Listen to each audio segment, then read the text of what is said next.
Hello, Hello, everyone. I'm Joe, I'm Charles. and today we've decided to do Heartstoppers. Heartstopper. Fine, One fine. word. Heartstopper. You're right. It's with a A, R, not a an little S. backstory. Heartstopper started as a webtoon Oh, by really? Alice Oseman. Yeah, pronounced they, them. And I think it started. Heartstopper, I think, started I want to say 2018, maybe? Okay, that sounds cool. And so I guess it did really well, and so Netflix picked it up to do an actual series. Yeah, I mean, it did pretty damn well. 2016 is when it started. That was the original run. So a webtoon. Okay. Alice Oseman. Yes. Cool. And so like is the webtoon just what season 1 is, or is there like more stuff within the webtoon that isn't shown on Netflix? Oh, Netflix was pretty accurate So the webtoon to. is just season 1 though. Well, yeah, the webtoon's going to be. I'm pretty sure the webtoons are setting up to be all the seasons. The webtoon's still going. Oh, okay. So then is the webtoon, I guess there's enough webtoon out to create a season 2 There's then? enough webtoon out to create a season 3 and a few spin-offs. Oh wow. Okay, cool. But there were some differences there were differences in the right direction because Alice, they worked along the creators of the show. Like they were on set for the Cool. filming. Okay. That's awesome. Any So, other tidbits of knowledge? um, there's a lot of hidden Easter eggs in here, especially if you're a fan of the webtoon, including the transitions. Oh, like the butterflies and hearts and stuff? Yeah, All right. and Well, then. Oh, go ahead. I was really excited because this was announced.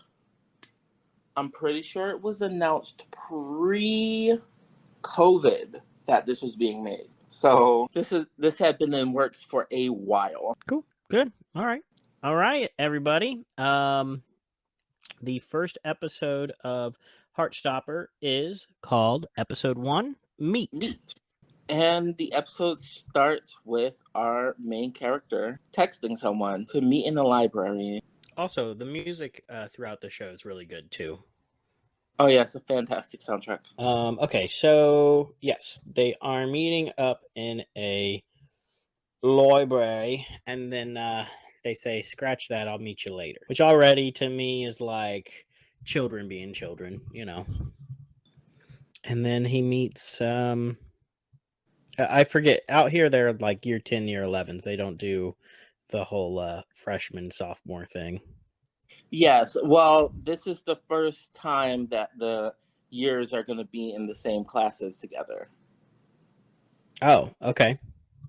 which This is is a, what the principal says on the PA. oh, so it was definitely luck then. Yeah, And the school is called uh was it Hiram true. Truum Boys School. Yes, It's a boys' school. Then why are there so many women? because that's their other school. No. There's a women's school, and then there's Yeah, this boys' school that has a lot of women in it. no, So I guess it's not really a boys' school, is it? I don't think this school has a lot of women in it. What, dude? On breaks and at lunches, there's tons of women. Yeah, because the boys' school is next to the girls' school.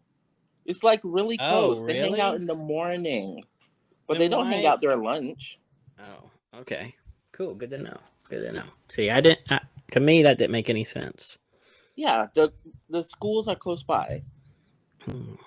Close That's why by. Imogen's able to hang out there in the morning, and you meet girls during the afternoons after school's out.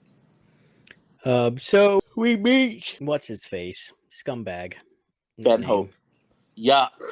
Nickname is Douche Nozzle McDozzleface, and they kiss, Gross. and then you know that they're together. They're together, and then he like runs out of there like he doesn't know him. He also wipes his lip. Yep. Red flag. Big time red flag. And then things just keep getting better and better with the new boy. We're having our little meet cute moments. And they make that little smiley face on his hand. So now you can never forget him. And then literally seconds later, they meet in the hallway. The new boy, scumbag, and You're not gonna get these names either. No, I don't remember anybody's names at all. They are the easiest names to remember. Okay, fine. You've got Ben Hope, Gladiator boy, and the main character is gonna be called Piggy because I like that name. You have Ben, Charlie, and Nick. I'm gonna say Nick is the main character, right? Nick is the golden retriever. Charlie is the main character. Yes. So okay, let's get this right. Charlie, the one who is out and open and gay. Ben, yes, is the scumbag skater. Or not really even a skater. He's just a scumbag. And then, damn it, Nick is the golden retriever. Nick, Nickelodeon. Nick is golden retriever. Rugby boy. And then we'll catch up with the other names in a little bit. Yeah, I'm bad with names. Sorry, guys. You've probably heard that in other episodes. Charlie, Nick, Ben. Okay, so anyway, Ben treats them like shit, like he's never met Charlie in his life.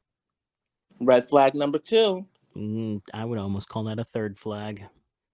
Honestly, out of his ass. Yeah. Let's make a new time, kiss and wipe it off, and then treat him like shit.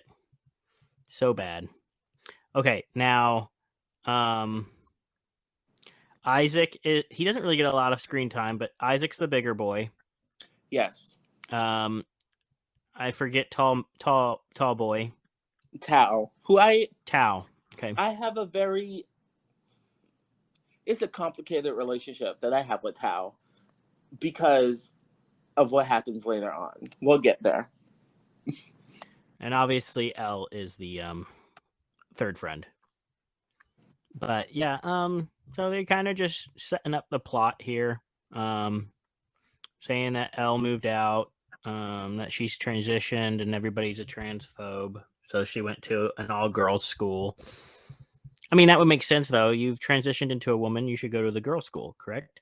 Yeah. Like, you shouldn't be here in a man's school. But it comes down to, is the girls' school going to take her? Because, Gotcha. And they did. Transphobia. Then you get all gooey and emotional about the rugby people because they're so hot. And then he goes to help Nick with the blue glove hands pins explosion all over him. Yeah. Which was literally explosion torn straight out of the pages of the webtoon. Yeah, nice. And we get to see more of how Charlie and Nick are gonna become Charlie and Nick. And Tao's already very defensive. Tao's very defensive. He doesn't want Charlie to try and go down a path that's gonna hurt him. So he's all over him about it. Then we get to see a moment with Elle at the Higgs Girls' School, which must be a completely different girls' school because it's not Truum. No, Truum is not. Yeah, Higgs is the girls' school down the street. Mm-hmm. So Higgs is the girls' school down the street. Then you've got the Truum Boys and Girls School. I'm guessing Higgs probably has a boys' school too, yeah? No. So Truum doesn't have a girls' school. Higgs is the girls' school down the street from Truum. Oh, okay. Now I understand. That's why they hang out in the morning, because they're that close. They can hang out in the morning. Okay. Elle lies and tells Tao that she's making friends, and she's not. And everyone's treating her like shit. Well, people aren't treating her like shit. She's scared. Yeah. I mean, after what it seems like she went through at her old school.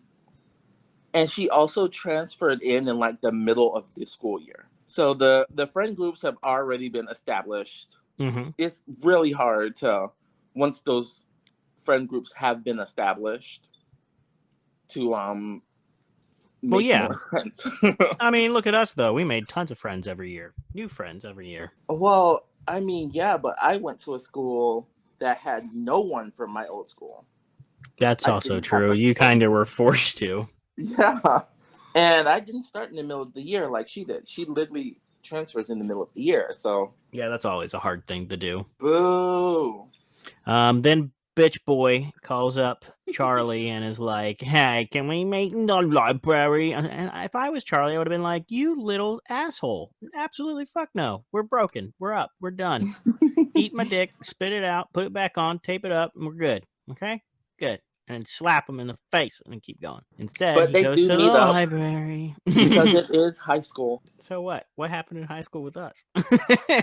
Wow. Like, so many people just don't give a shit in Florida, I guess. That was like the worst high school in existence, wasn't it? Like, people got into fights every other day. People were like, "You either do it this way, I'm gonna beat your ass." What So, school did you go to? I can say it if you'd like. I don't know if you want that information on our podcast. Wow. I won't say it unless you say it, because everybody knows by now we both went to the same one. Oh, I'm not talking about that. Oh, okay. Gotcha. We must have had different school experiences at that school. All I know is there were a lot of fights, even with the security guards. I remember the principal or the assistant principal getting decked out down on the ground. She got like punched That I out. do remember. That yes. I remember coming to school one year. There was a whole freaking thing spelled out in shit, and they had to wash down the walls. Jesus. Yeah, our school was not the greatest. Yeah, but it wasn't cliquey like this school is. That's true. There weren't too many cliques. It was very much make your own friends and figure it out. So we see that Charlie has a teacher, an art teacher. That's such a stereotype. What, a black gay artist? Well, no, it's the queer kid in school is going to be friends with either the art teacher or the English teacher. Okay, you're right. I was friends with the peer counseling teacher and the English teacher. Yeah, that's just what it was. And he's talking to him about he has a boyfriend, but like as he's talking to him, he's realizing maybe I don't have a boyfriend. I just have a guy who shoves his tongue in my mouth. Like what the hell? Using me. And yeah, they have that whole shebang, and at the end he's just like, this teacher is really good at giving him advice. Oh yeah, I like him. Tell him what to do. He tells him what he should do, but to make his own choice to do it. He's not like, break up with him. He's like, well, you're going to have to talk to him. I can't tell you what to do. It's very much a learning experience, even at this point and the stage 2. He can only tell him so much. Literally. So then he steps out, and lo and behold, Ben has himself a bird. Yeah, Dick Bagel's kissing another bagel dick. Okay, she probably doesn't really know what's going on, since nobody knows he's somewhat gay, but yeah. Oh, they never know. No. They're always caught in the crossfire. So then he goes home and starts pouting about it. Just kidding. He's not pouting. He's upset. He should be. I honestly wanted him to send the I hate you text and then just block his number. But they're kids though, so So starts the ignoring stuff, and I don't think it's ever established, but I'm assuming this girl is his sister. That is his sister, yes. That is Tori. She's just not some girl that breaks into his house to eat. I actually almost thought at one point that maybe she was a hallucination that he created, because she's never anywhere else except with him and in a room alone. Never with a parent figure, never anything else. So I at first assumed, okay, sister, and then I started thinking maybe she's his imagination. So I wasn't too sure. I also did not remember this bus scene, so that kind of throws the theory out. Yeah.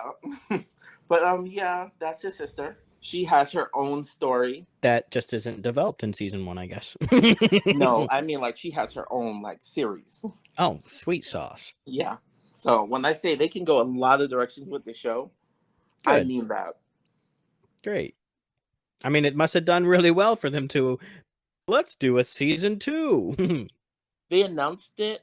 They announced the show in I want to say 19. People have been rabid for it all the way through to its premiere. Nice. That's the fan base. So he's going out running, and I guess Nick picks it up and sees how fast he is and is like, he's got to join the rugby team. Like, there's no option. So he goes up to him and is like, I love you. Can I kiss your lippies? And can you join the rugby team, please? No. And then we realize, oh, just kidding. Can you join the rugby team? Oh, people in the UK, I am so sorry. What? I'm so sorry he did that. What? Stop it. What do you want me to do now? We're gonna get canceled. No, we're not gonna get canceled. What, you think my British is bad? What happens when I'm on the air and I sound like this? And you're just gonna be like, Joe sucks at it. It's very chav. Oh, I know, it's more of a Cockney. This is one of my pet peeves. Anyway, on this show.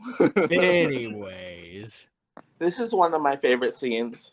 I actually really liked it because I was like, what the fudge is going on? I'm totally in love with you and I don't even know you. And I was like, what the fuck? you want? And then you realize that's not at all what just happened. It was all in his head. And so he begs him to join the rugby team, and he's like, okay. And his friends are like, you're dumb. You're just doing it for love. But then, of course, while he's walking towards the locker room, he overhears them all making fun of them. Because they were the same boys that bullied him last year. Mm-hmm. But then Nick starts training him, and he's doing good. But he's more of a reservist anyways. That's what they needed anyways. It's just an extra body in case something happens. They can't play without one. Rugby is terrifying. I think I'd enjoy rugby. Because of the anger issues? What do you mean anger issues? I don't know. Yeah, I don't know either. Oh my God, how did I miss that? Elle's just randomly there? So then we go back to Dickface McGee. Oh yeah, I told you. I feel like I tell you this all the time. What? At this point. The girls' school is near the boys' school. Yeah. Sure is. You already told me that. So she has to pass it to, go there. 3 times you've told me this. 3. At this point, you're like shoving it in my throat. I know! But yeah, Nick is training Charlie, and Charlie's kind of getting pretty decent. And Ben is still walking around angry like a creeper. And Ben's like, come in here and give me some smooches, because then that's Nick sees what's going on, and Ben's like, hey, come in here and talk to me, because you haven't been talking to me, and let me pet your hair. And he's like, whoa, you little shit. Ugh. Who do you think you are? This scene made me so uncomfortable. I was like, oh no. I was pretty raged about it. But pretty much he goes in for a rapey kiss, and Nick punches him out. Nick uses his rugby arms and tosses him aside like the trash he is. Yeah, and pretty much says, I'm your friend now, and if anything happens, you tell me, and I'll beat their ass. I don't care who it is. This was an interesting conversation between the two of them, because Ben still has this whole thing in his head. Well, no one's going to find out, and Charlie's got to let him know. People already know I'm gay. I'm out. Mm-hmm. And he does make a point. He's taking stuff to figure it out. You could have just told me that instead of being an asshole to me. Yep. Then Nick gets picked up, and they start talking on Instagram. And that's the end of the episode. That's really the end of the episode. That also, first Nick's episode is Olivia Colman. What? Olivia Colman is Nick's mother? Yes. FYI for everybody out there, I actually don't know who that is, but that's fine.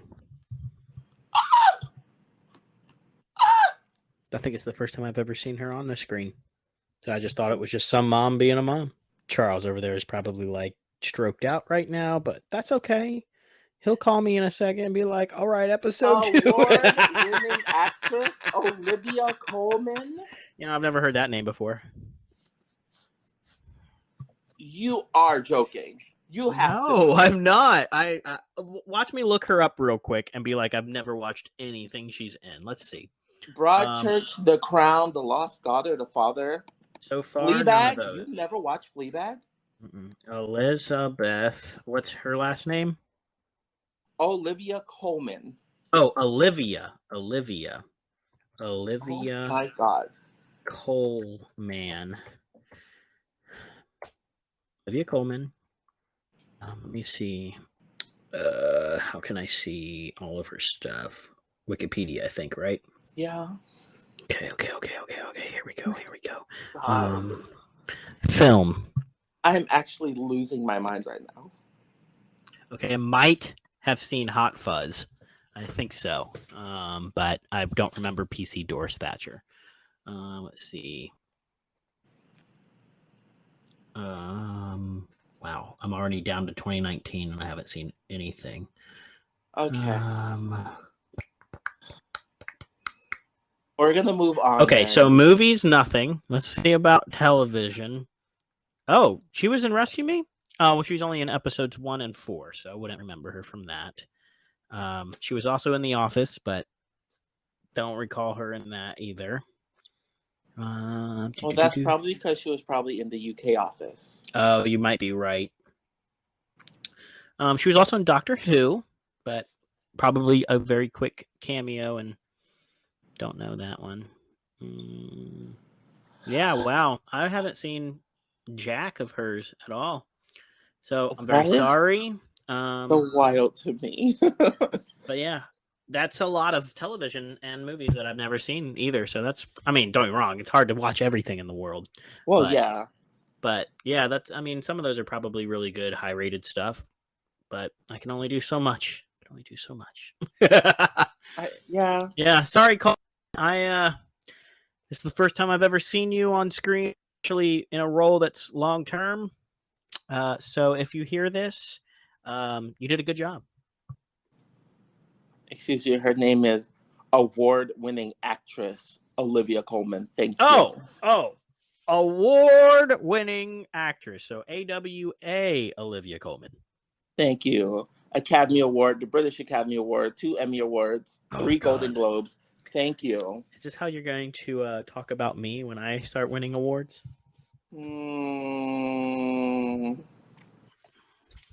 Award-winning podcast director and co-host Joseph Ebersbacher. Okay. Anyways, we should probably get back to it now. So we're gonna be going into episode 2. Yes, also, episode 2. Crush. Another fun fact: a lot of these young actors, this was like their first roles. Yeah, I've never seen any of these people before, so that's really good. Except, so Nick played young Elton John in the movie Elton. Well, according to my friend, I don't know if I'm allowed to say this. Give me a minute and see if let me see if it's actually public news, because I don't want to say anything I'm not allowed to say. What is the actor's name that plays Charlie? That is their names are Nicholas. Charlie is played by Joe Locke. Joe Locke? Yes. And he is going to be in Marvel's House of Agatha. That's what I was about to say. So that name's also been changed. It's Agatha, Coven of Chaos. Yeah, Coven of Chaos. He's going to be in that. That's what I was about to say. I wasn't sure if that had been confirmed public knowledge or not. So I was looking that up. Yeah, it was. So Joe Locke, yeah, he's going to be in Agatha, Coven of Chaos. My friend just worked with him, and I will probably end up working with him here shortly as well. Awesome. But yeah, also him and the person that plays Ben Hope, Sebastian Croft, are actually really good friends in real life. Oh, okay. And the person that plays Elle her next role is going to be in Doctor Who. Nice. Is she gonna be a partner? Only for the special, and she's playing Rose. That is her name in Doctor Who. She's playing a character named Rose Tyler. Why would they do that? You're kidding, right? I'm not kidding. Nope. Her character's name is gonna be called Rose Tyler, but she's not gonna be Rose Tyler. You're kidding, right? I'm not kidding. I hate people. It's not gonna be funny. I'm gonna watch it. I'm gonna be pissed the whole time. Like you can't do that to me. Do you know how many tears were shed for Rose Tyler? Was it enough to flood the ocean on Yes. that Wolf Bay? Yes. With you by my side. Billy Piper, man. She is not playing Rose Tyler. I think her name. They were speculating that her name was going to be Rose Tyler because who was it? I think it was a UK like social media thing said her name was going to be Rose Tyler. People ran with it. Her name's going to be Rose, but I think she's supposed to be playing someone connected to Donna. Gotcha. Okay. Well, it is what it is. Anyways, episode 2. Get back on track. Crush. Heartstopper is Crush. Uh-oh. Because he's going to crush the face of Ben. I hope so. With his thighs. No? I mean, in a good way, like wrestling. Not like in a sexual way. I feel like Ben is too weak to wrestle. Yeah, so... Ben would die between his thighs. Anyways, I also like... They must have worked something out with Instagram to be able to use Instagram openly like this. So probably Instagram must have gotten either paid or Instagram paid to be in it. That's probably it because that's not normal. That's not normal to actually have a real app available. And it's it makes me itchy that they're messaging on Instagram, honestly, because. I mean, I do, but Yeah, but you're old. First of all, you old ass queen. Don't you dare call me old until the gray comes out of my ass. Old is old, babes. Yeah, you right. You right. But we just midlife old. We not old yet. Old is like 70. We not there yet. We got plenty of time. Plenty of time. So the episode starts with it starts on Nick going through Charlie's Instagram. We've all been there. Yep. He's like, I think I'm in love. Well, he doesn't think that yet. Not yet. And we get a glimpse into what last year was like for Charlie. Mm-hmm. I do think it's really nice that they incorporate the indecision that people have about what to write and then deleting it. Yeah. Because I guarantee we do that all the time. Oh, that's so I know I do. Sometimes I'll write 8 messages, delete them all, and then just say "K" or "bye" or something, Like, who knows?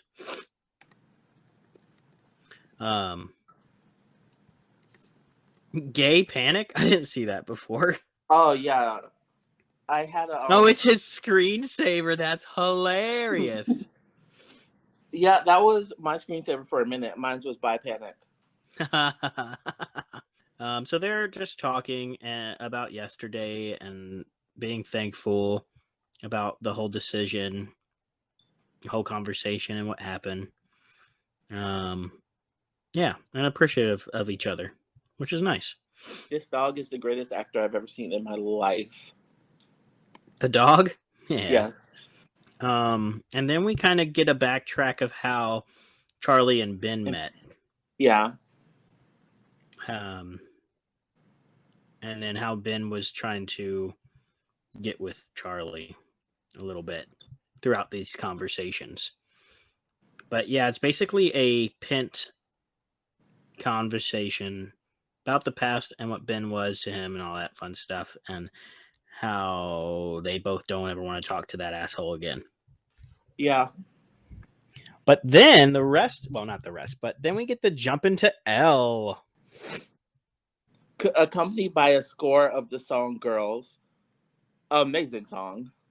So the teacher's like, hey, you need to make some friends, damn it. And she's like, okay, I'll do what But I she gotta said it do. in that teacher way that was like, hey, maybe you want to make some friends. No, I don't, but I will if you're not going to leave me alone. So that happens, and so she... Nothing yet. Sorry, never mind. Nothing yet. Soon. It's going to happen soon. I will say, I've seen a lot of reaction videos to this show, right? Reaction video? I love a reaction videos. People who watch shows and react while watching them. Yeah, I know what it And is. there's I'm like... just surprised to this show. Oh, yeah, there's lots. And there's a lot of mixed feelings about the teacher. Personally, I feel like this is a teacher that's doing what a teacher is supposed to do. Because she clearly knew what Elle's issues and problems were before she came there. And she probably just wants Elle to have a normal school experience. True, yeah. So then we jump back over to Charlie, Tal, and Isaac, and they're telling, "Hey, listen, you got to leave him alone. You can't be dating Nick, or you can't go out with Nick. You don't even know if he's gay. Like, don't put yourself through that." So he goes and talks to the art teacher some more. Well, this conversation is important, and here's why: because his friend Tal, in his heterosexual brain, has decided that Nick Nelson is heterosexual at a glance. Right. And that's what they've decided based on not one conversation with him, not one look at his Instagram profile. They've just decided that because he's on the rugby team, he isn't... No, he's straight. Mm-hmm. And Charlie did have a good point when he said, you're not exactly the authority on working out who is and isn't gay. Yeah. Because,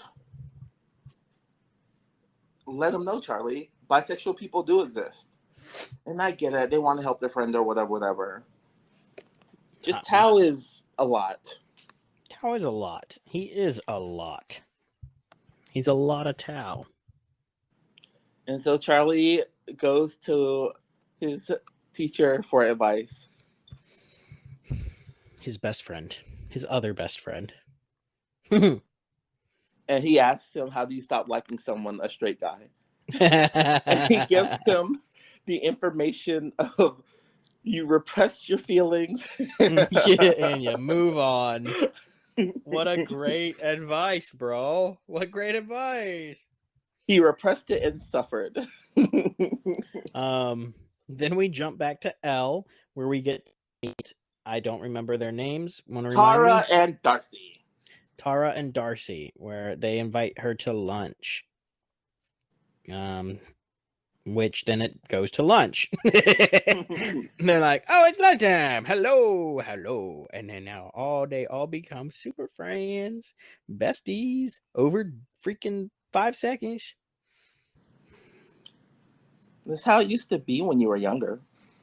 Yeah, right? That's just how you had to do it. I think I still do that. I can be your friend almost immediately if you let me be. Well, then Tori and Charlie have some talks about Tao, and then it continues on. Well, and Charlie sees Nick. Nick invites Charlie over to meet his dog. Mm-hmm. Which is totally a ploy to get him in his house. He does not know this yet. Nick knows it, but Charlie doesn't. Nick does not know this is a ploy. He just wants to hang out with his friend. Yes, it is. That's exactly it. That's what it is. So they start hanging out all day and they're playing Mario Kart. And then he gets his ass whooped constantly. So then they go out and play in the snow with the dog, mind you, with the dog. They can't leave the dog. So then they Obviously go and not. have a huge angel fest out in the snow. They're being all cutesy.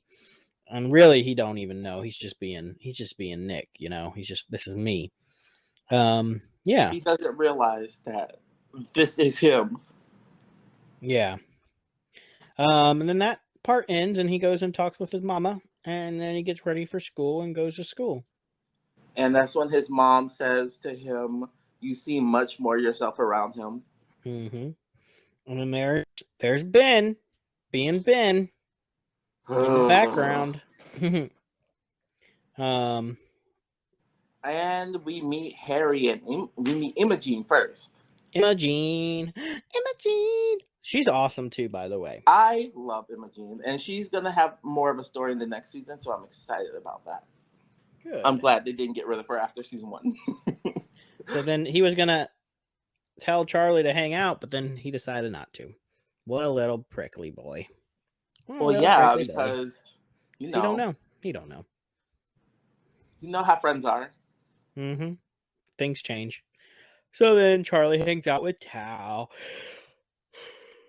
out on the field so that he can learn how to be a rugby player. And Tao's like, "No, you can't do this. You're gonna leave me alone." Just kidding. And then Tao tells Charlie that Nick is in love with some girl. Mm-hmm. Which breaks Charlie's heart for a minute. Well, Tao's a little snooper, just like I used to be a little snooper. If you tell me one thing, I'm going to make sure it's correct. Otherwise, it don't mean nothing to me until I know. Well, Tao didn't really do that. Tao heard a rumor from someone that wasn't even his friend. Yeah, Tao just said it straight up, like, hey, he's got a crush on somebody without doing any research. Because he's a little, but he's a snooper. So an emergency Charlie situation, and they all start hanging out that evening, and they talk it through, and then they find out that it's Tara. So she's like, I don't know how this happened, but I'll figure it out for y'all. So then she finds out some things through learning a different language, and realizes some how things. How did he miss that? What? Charlie's gaydar is broken. Broken? Why is Charlie's gaydar broken? The second that I looked on Tara's Facebook and saw the pictures with Darcy, I would have been like, oh, I'm clocking this bitch. She is not into Nick Nelson. Mm-hmm. Gaydar doesn't exist. It does. It can. But it doesn't exist in straight people. Wow. It doesn't. That's awful. Straight people think you shouldn't say is that. Looking at how someone is dressed or talks.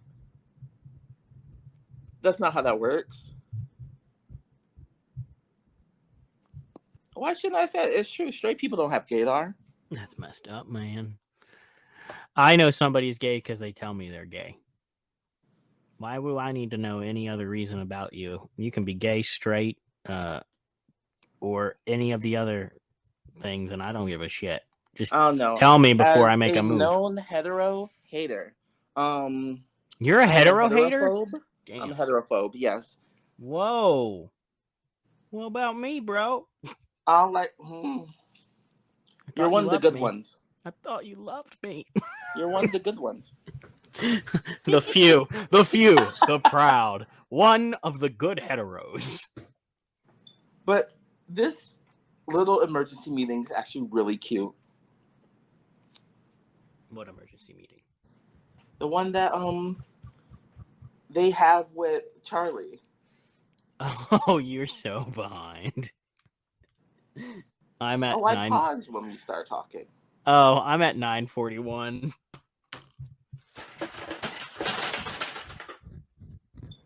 Well, that happened. Holy shit. It's all empty cases, but fuck. I'll have to clean that up later. Okay, so then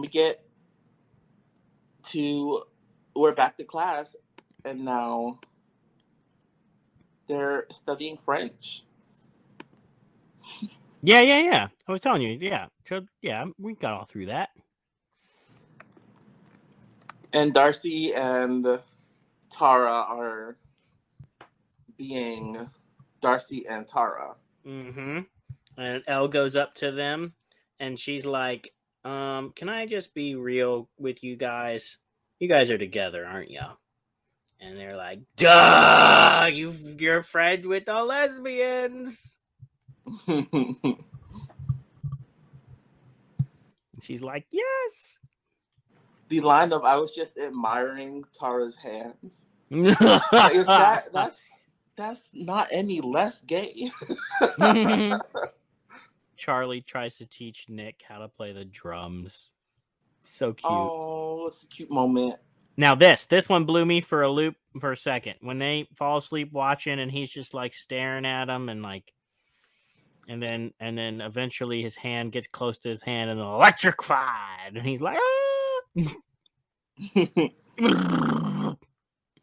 He's like, nope, I can't do it. Oh, I want to do it. Oh, but I can't do it. Oh God, I can't do it.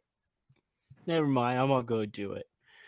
And then as Charlie's about to leave, or as Nick's about to leave, he just gives him like a full 30-second hug, like the best hug ever. Like, oh damn, that's a hug that says please don't let me go kind of hug. And then he says bye, and Tori's like, haha, bitch, he loves you. Oh yeah, I love Tori. Her little moments, she makes those moments so great. She's like, I'm gonna give you this acting. And then it's at this point that Nick's very confused. And he does what a lot of young queer people did. Look at he goes to BuzzFeed. Let me take some fucking good questionnaires. I mean, it's funny, but it is, but it's so true. It's the first thing that you type in. You have to take the quiz. Mm-hmm. And they go, you might be. Oh wait, that doesn't actually start until the next episode. But he types in, "Am I gay?" ? And that's episode 2. All right, I need to take episode 3, Kiss. All right, so it starts with Nick doing all the questionnaires and figuring out what it is he is. Yeah. Then homophobia boy is having a birthday party for his 16th birthday. And invites Nick, and he in return invites Imogen. Then it moves on to Nick and Charlie getting dressed and ready for the night. Not for the night, for the game. I feel like a lot of this is moving quickly and then jumps into school day a little bit. Oh, that's right. And Nick invited him as well to Harry's party. Yeah.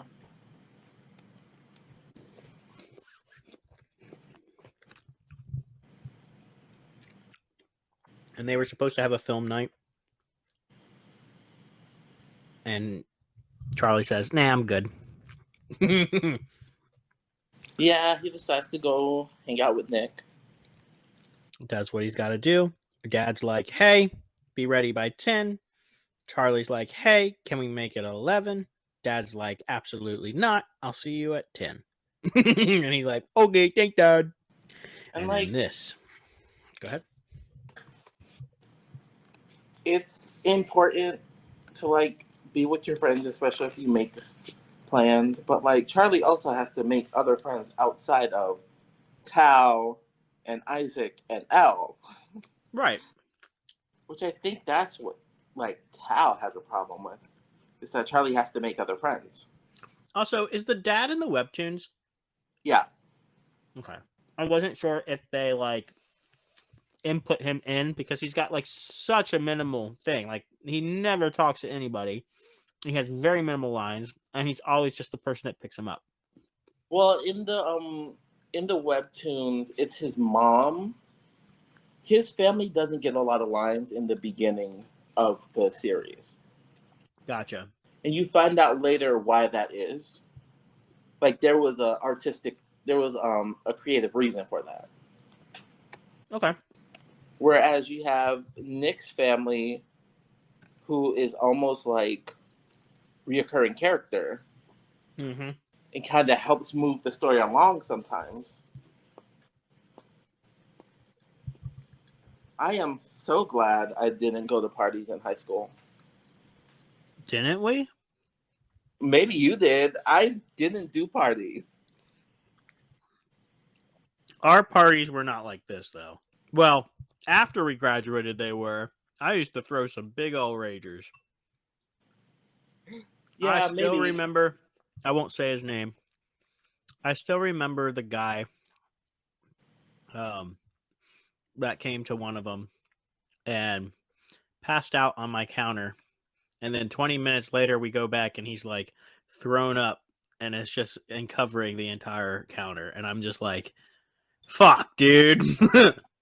Oh my god. I didn't used to go to your party. You didn't go to my parties? I've never been to one. My parents were really strict. Fuck, now Like I'm the thinking only about it. time, Yeah, you might not have. yeah, the only time I've ever done anything risky is when I went to, of course, it's not like it was a little thing. I went to Warp Tour in middle school and lied about where I was going to be. And my friend's brother drove us. Wow. That was the last time I saw those friends ever again. Oh, really? Well, yeah, we all went to different high schools. Except one of Wow. them I almost married, but that's a story for another podcast. But yeah, I had never went to any of your parties. Damn, that sucks. Now I'm thinking about it. Yeah, you really didn't. I was a little anime boy. I didn't go out. I would go probably- home and watch Bleach. I probably invited you every time, though. Yeah, but you know, I would have to clear it with my parents, and they were like, no, because Not they at have all. to take me there. Yeah, I didn't have a car yet to pick you up. But we're at the party, Mhm. and it's a lot. I think they're at like a hotel. Yeah, Like, they're at the his St. parents George. rented out the entire place. But yeah, Imogene is all over him. Nick jumps on Charlie like, I love you. Just kidding, it's not where they're at yet, but soon. He's like, oh my god, thank God Charlie's here. Yes, someone I like at this party. And then Elle comes over to Tao's house because they're gonna still do the movie night. Tao's mother misses her. Yeah. So obviously we're establishing who the next couple's gonna be. Well, no, not really. I must have looked down or something. Well, I won't talk about it yet. Okay. But then Isaac calls out on him, so it's definitely just a date night. Literally, it's a date night, which I do love. I feel like Isaac did this on purpose. Just a little bit. For sure. But yeah, then the boys are trying to get him to hook back up with Tara. And that's not going to go well because we all know that Tara is with what's her face? Darcy. Then we jump back to Elle and Tao and their little effort to try and get Charlie back because they're like, man, we miss Charlie. And then Nick and Tara talk about how Tara is an open lesbian. Like, well, not quite yet. I think this is where she's thinking about it. Yeah. But she's like, I love her to death, and there's no way you would ever switch that on me. So you go and have your fun, Mr. Nicky boy. Well, obviously, in a good way, all in a good way. Yeah, she comes out to Nick, which love that for them, but it also gave Nick someone who he'll be able to come out to later on. Yep. And also, obviously, Tara clocked that Nick was going to that Nick was feeling Charlie. And Elle and Tal just talk about how they're happy about tonight, and that's it. Then Charlie is wandering the halls of the St. George. Before party. that, Harry's little group of yes men walk up to Nick, and they say some rather disgusting things. And Nick is not having it. He's like, wow, that was homophobic. And then he says, I really don't like you. Happy birthday. Yeah.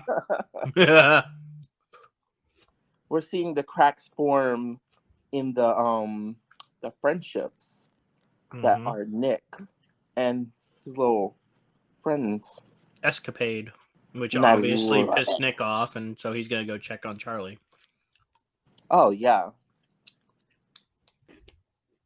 And then Charlie is wandering, like you said,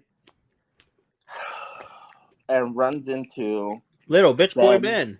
Literally runs into him. Ben. Yuck.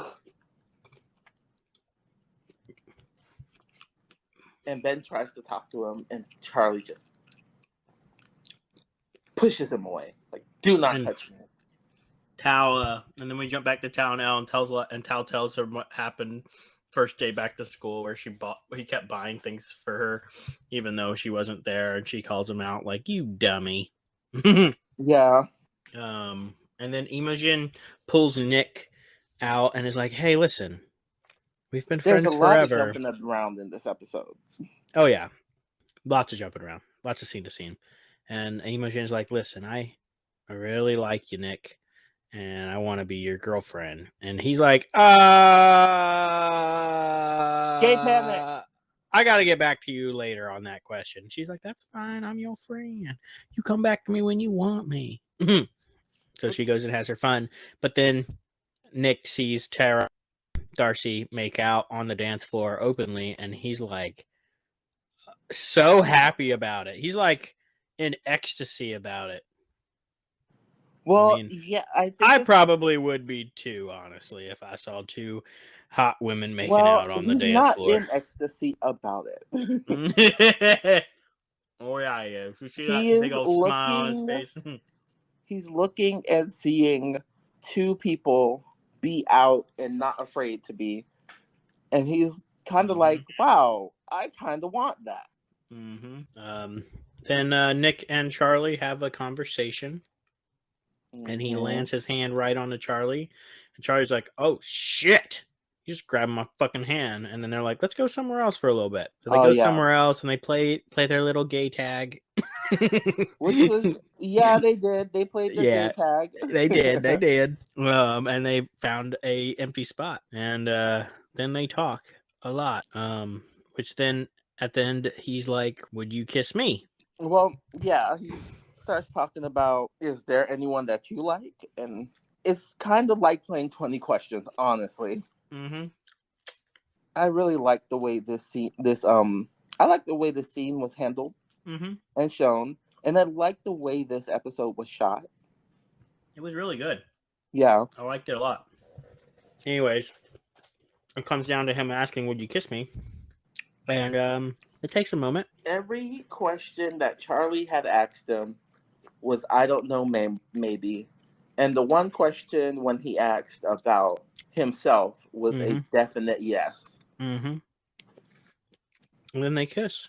I was like in my chair, like, yeah, buddy. Twice. So that And then happens. Harry comes and ruins the fucking moment. Because Mm-hmm. that's what Harry does. Yup. Boo! Boo, Harry. And then when Nick... So many flowers. So yeah, it goes and ruins the moment, but then he like literally calls Harry out for the bullshit and says pretty much to fuck off. But then Charlie's gone, and I didn't really understand this part that much because it was like, why did he run away? Everything was good. But why did he think Nick just left him? Like, did it trigger him for Ben? Because, like, Nick didn't say anything bad to him.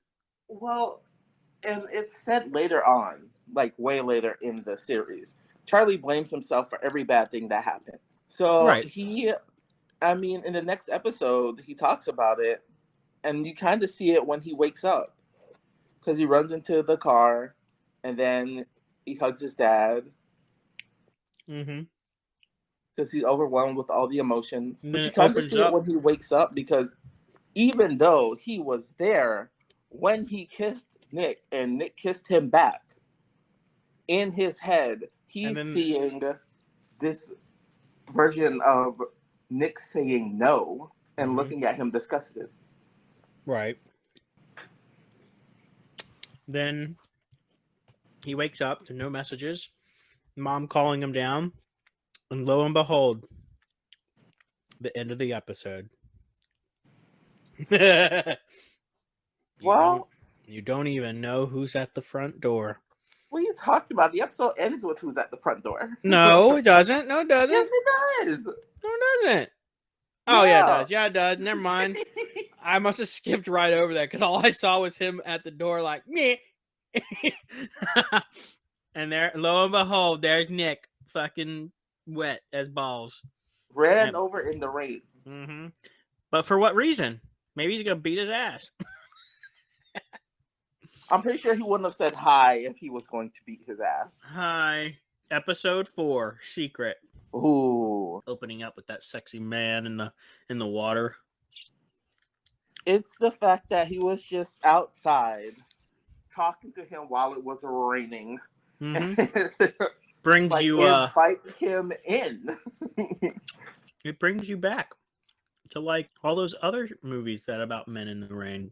Oh yeah, it was definitely one of those moments. Mm-hmm. Anyways, they talk, and he goes up to his room, and Charlie's throwing a hissy fit about how he's the worst thing in existence and everything's my fault. And then Nick just grabs him and just starts making out with him, like, it's not your fault, buddy. I like you a lot. Yeah, they cute. Those are my children. They didn't come out of your balls, that's for sure. Those are my kids. I gave birth to both of them. Thank you very much. So I'm just saying, if that were true, that would mean this is incest. Okay, well, they're from Alabama, so.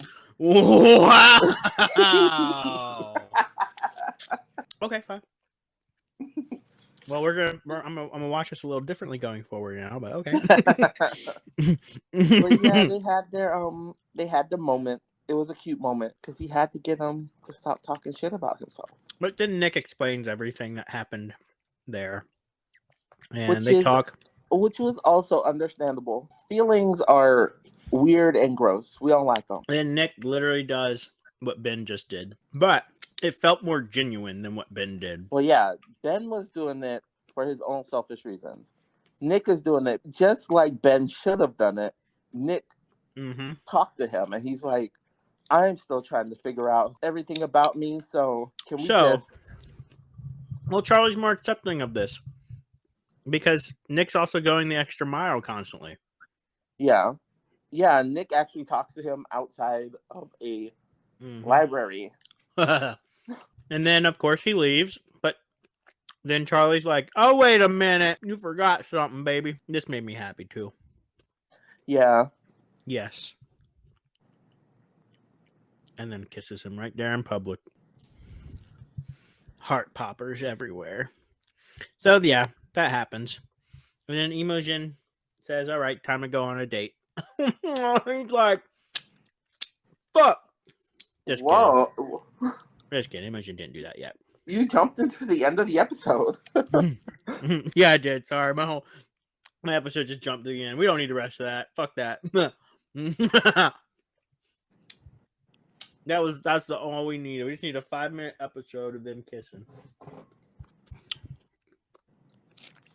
So after that, we do hop over to Imogen being all whatever with Nick, because the whole girl, she's in the Lululand. She is delusional. She's Luna from Harry Potter. Delusional queen. Yes, queen, give me delusion. Give me the hallucination. It's giving white straitjacket is what it's giving. Oh, fuck. Don't do that. And then now Nick and Charlie's high is a lot cuter and has way more meaning. Then we jump back over to Elle, Tara, and Darcy. And they're just being a little poo-poo babies. Just kidding. They're just being nice. They're just talking and chit-chatting. Nothing too important there. They're being cute and they're being open. Then Charlie goes to see the art teacher, and the art teacher's like, "Your friend's in there, or your friend." Well, the art teacher was kind of giving him a look like, "Wow, I will murder you," because of what happened with Ben. So obviously. don't happen again, and don't make this a thing. So, anyways, he starts spending more and more time with Nick away from his friends, and is just being more open with Charlie about everything. Then we jump to some rugby. Some rugby. Charlie keeps dodging, but he needs to tackle. Yeah. And so the people talk to him about it. The coach is also a character taken directly out of the webtoon. Nice. And if you didn't gauge from that conversation they had, the coach is also gay. I figured as much. Then we jump back to Elle. And Imogen is telling Tara that Nick is hers and only hers, and they're not allowed to be together, and that she's an ally. And they're like, so before all of that, because we're skipping some important stuff. Oh no, what did we skip? Well, we're skipping the effects of this school now knowing that there are lesbians who are out. Oh, go ahead, talk about it. And like, while Elle is talking, she's hearing all of the little gossip now, and about how some of these people feel about lesbians, and some of it's not very nice. It's not. Kids, they're dicks, you know that? Kids are dicks. There she is, my delusional queen. The queen of the allies. The queen of the allies? Oh my god. If anything, she's a peasant to the allies. She's the queen of the allies. She said it herself. She's not homophobic. She's an ally. Yeah, she's an ally. You guys should definitely be lesbians together. I love you guys. Yes. Okay, well, Imogen is literally just eyes focused on Nick. She doesn't even care about Tara's girlfriend who is sitting right next to her. She's like, so you and Nick aren't together, right? No, duh. Good, because we're basically together. I laughed. I didn't laugh. I cringed. I cringed so hard at that. I was like, you don't tell people that. For me, it was her. I'm not like homophobic. I'm an ally. I'm not homophobic. I'm an ally. Oh my god! Like, Darcy, girls, thank you for your service. Took me out. Then Tao's getting all upset that Charlie's not here with them hanging out. But then Tao's like starting to fight with Henry. Oh no, that was Nick. Never mind. Oh well, it was Harry that threw the shit at him, but Nick is like, you can keep the ball. It's fine, bud. And then he literally throws it at Nick. I can't believe that. That Yeah, was a dick move on my Tao's part. problem with Tao is that he has equated these people who have been mean to Charlie, he's equated them to one person. Mm-hmm. With these blinders on, he doesn't realize that he is doing what these people did to Charlie. Without knowing him, he's decided to take all his anger out on Nick. Awful. I'm sorry, Nick is better than me because he would have got an ass whooping. Mm-hmm. Like, did you just throw that at me, you motherfucker? You going down, little Tao, going little down. So now they're out running and having fun, and Harry is like, "Hey, gay boy," and I'm just like, Jesus. Right, Harry, So, go away. Stop talking. You're using up mm-hmm. all the oxygen on Earth. So just, if you could just stop speaking. So then they all meet up and talk at the field, which is pretty awesome. But then they actually play the game, which is literally against full-grown men. Full-grown adults. And they get their asses beat Handed to hard. them. I'm really not going to talk about this one too much because it is literally just a lot of scene of the rugby match. That's it. Well, There's it's a also, little bit of cuts from here and there about movies and stuff, but well, there's also this is when Charlie's friends meet Charlie, and Charlie's paranoia you mean comes Charlie's into friends play meet again. Nick? No. Well, Tara. Elle's There you friends go. meet Charlie. Yeah. And Charlie's paranoia comes into play because, as I told you, straight people don't have gaydar, but queer people do. And Darcy has also already picked up that Nick and Charlie are together. Yeah. But Darcy has no filter and Tara does. So Darcy activates Charlie's anxiety by being like, "You and Nick, y'all fucking right." And then And Charlie Tara's gets like, his "Whoa, ass whoa." beat. Because of Harry, honestly. Oh yeah, for sure. But Because then tackling, I get it. Tackle when you're supposed to. When you're being run at by an actual legitimate bull, someone who's the size of a rhino, you move out of the way because tackling or not is not going to make a difference. Mm-hmm. So yeah, Charlie gets his ass beat. Nick calls it off.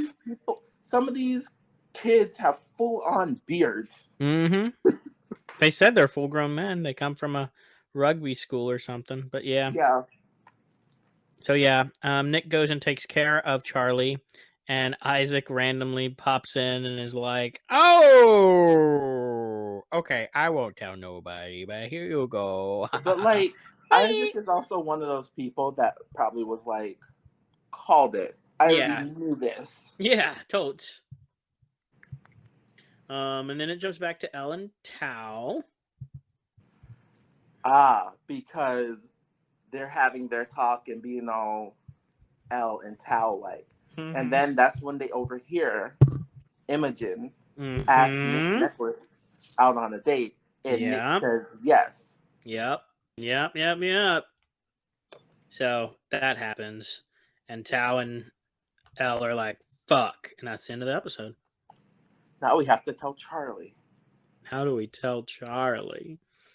We tell Charlie that his crush is with someone else. Next episode is episode 5, Friend. And it opens up with a flashback, right? This is a flashback? No, this is what's happening right now. Oh, okay. They're all playing Monopoly. Yeah, they have the game that destroys friendships. Yep, see? And Isaac just kicks it off the freaking bed and says, "No, we're not doing this anymore. It's a draw." But like, we see that Charlie is clearly winning. Oh yeah, Charlie's smart. And this is when Tao and Elle have the discussion of how do we tell someone that has a crush on someone that they're going on a date with someone else.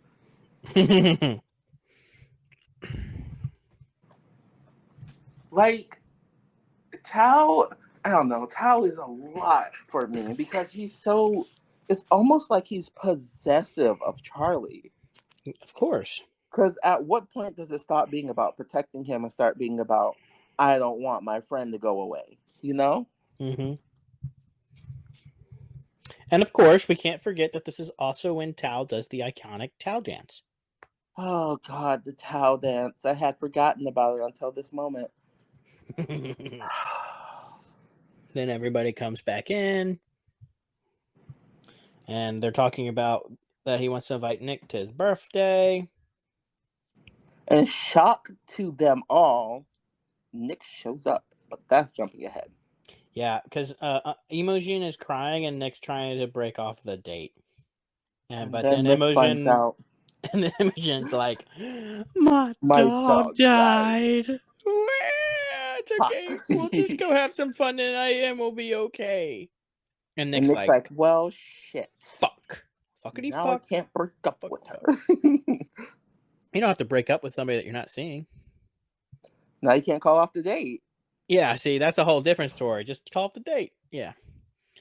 So Charlie says, "Hey Nick, it's my birthday and I want you to come." And he's like, "Yeah, I'm coming." And then he tells him to stop picking on people, tells Harry to stop picking on people, and Tal tells him to stop it or he's gonna beat his ass. I will say this about Tal. Mm-hmm. He has a vicious tongue that I love. A vicious tongue? Like a tongue? Sharp. Yes. Oh yeah. Oh Because yeah.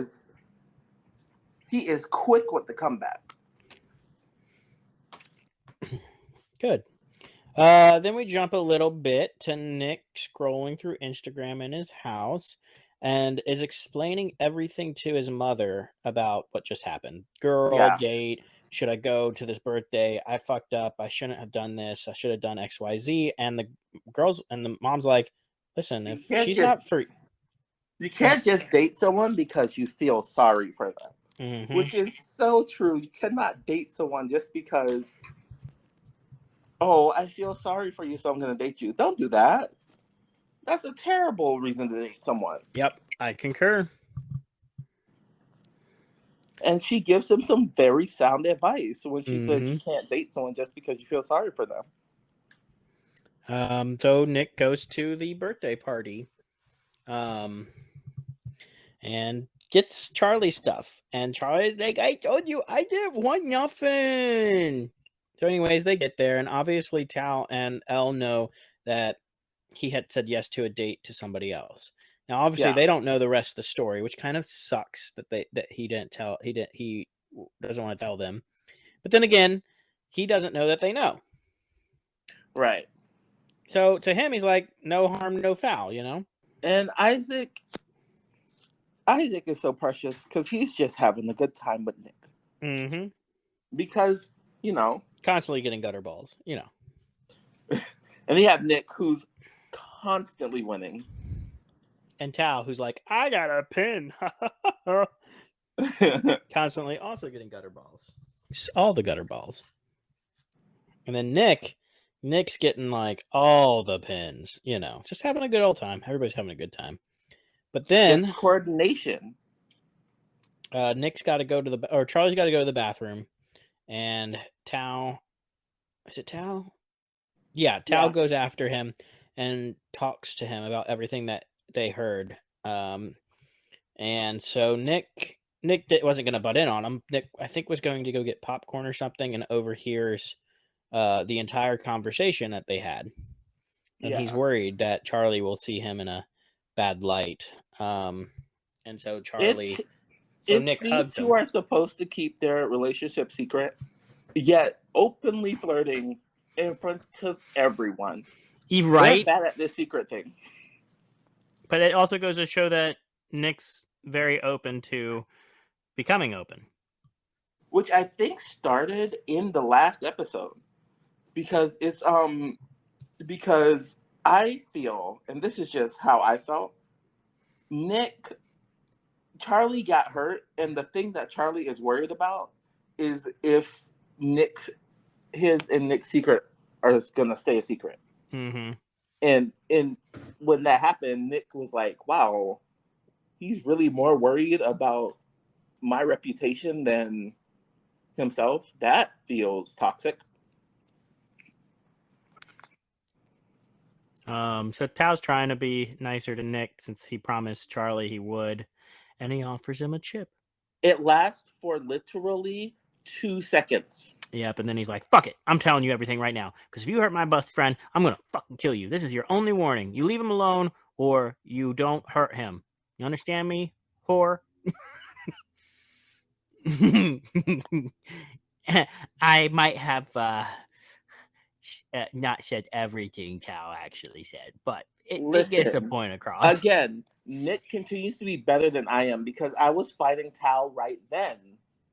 Right? And then Nick and Charlie actually have the conversation about what actually happened. Mm-hmm. Which is good. They open up and he says his truth, like, hey, I need to tell you what freaking happened and say I'm sorry and everything. So yeah, we don't need to recap that. We know that. We know what happened. And then he gets him a gift. Mm-hmm. And it's a framed photo of the two of them and his dog. And honestly, wow. Yeah, I have never been It's pretty happier. dope. It's a really good handmade one. And then, do you like me? I hated that. Well, do you kiss people that you don't like? Yes. And then they make out again. I've kissed plenty of people I don't like. And so he tells Imogen, like, hey, I'm so sorry, I'm not gonna come out tonight. I have other things that happened and I have to take care of it. We'll talk tomorrow or whatever day it said. Yeah. But then, which is freaking amazing, Elle and Tao finally kind of have their moment. Isaac's also having his solo moment and making all the money. And we see the moment when, for Elle, this friendship kind of starts to blossom into something else. Because the stars start to turn into hearts. Really cute. And then we see all the sparks and everything between them, and they want to continue to have fun because that's what they do. And she's having all of her sparks about Tao, which is fantastic, by the way. I thought it was amazing. And then Nick and Imogen have their moment. And Nick lets her know what actually happened. And like my ally queen that she is, she's like, I understand. It's cool. Which is awesome. Imogen is a true ally. And so they have their talk, and that's it. He says his truth to her. And so they go back to school, and Harry's like, how was the date? And Nick's like, no, we're better off as friends. And they pretty much tell him he's a dumbass. And that's the end of episode 5, my boys. Yup. So then we're going into episode 6. Girls. Fantastic song.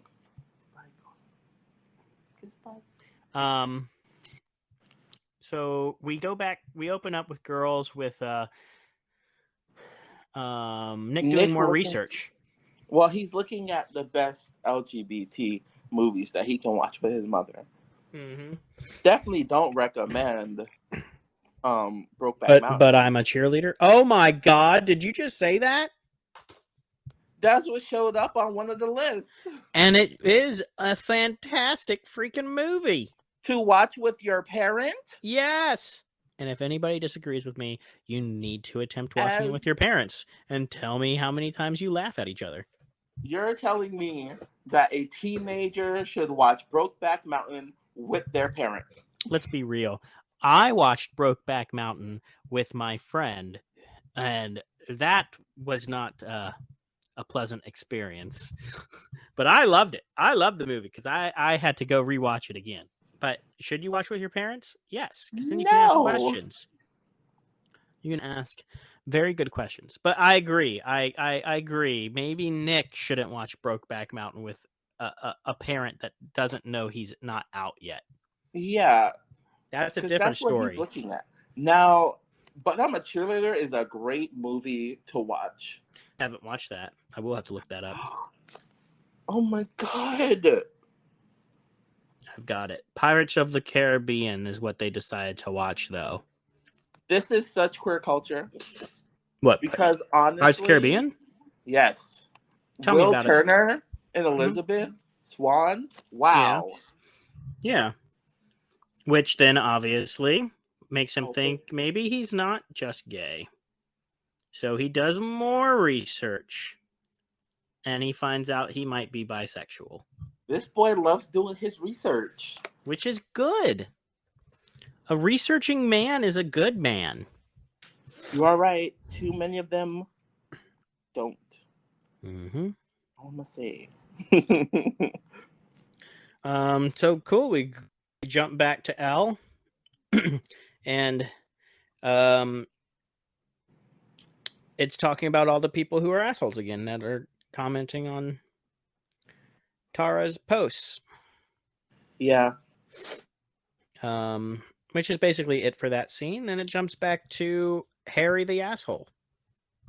At least it's not Harry the Potter. It's just Harry the asshole. And Nick still not knowing what to do, and Wait, did it jump back to Harry already? and now it's back to Tara and Darcy. Oh, okay. So yeah, we're looking at the It's a quick montage back and forth again. Yeah, they're getting ready to practice for their recital at the boys' school. Who, Tara and Darcy? Yeah. Yeah. But Tara's like really upset because everything that keeps happening, and so Darcy comes in and sits with her. Because Darcy was out before her. Mm-hmm. And then they talk about how this is their special room, and where they first got locked in and had their first kiss. But yeah, they're having their moment together. Yeah. And people keep talking shit about them. When we jump back over to Nick and Charlie. Charlie bit my finger. And they're sitting out in the park. Yeah. Yo. Yeah, I know. It's so cute. And Nick starts talking to Charlie about when he realized that he was, or asking him when he realized he liked guys, and they have an open discussion about his sexuality. Mm-hmm. And he apologizes for being all confused. Yeah. But he also apologizes for not kissing him because people started walking by. And so he continues his research about being potentially bisexual. Yeah.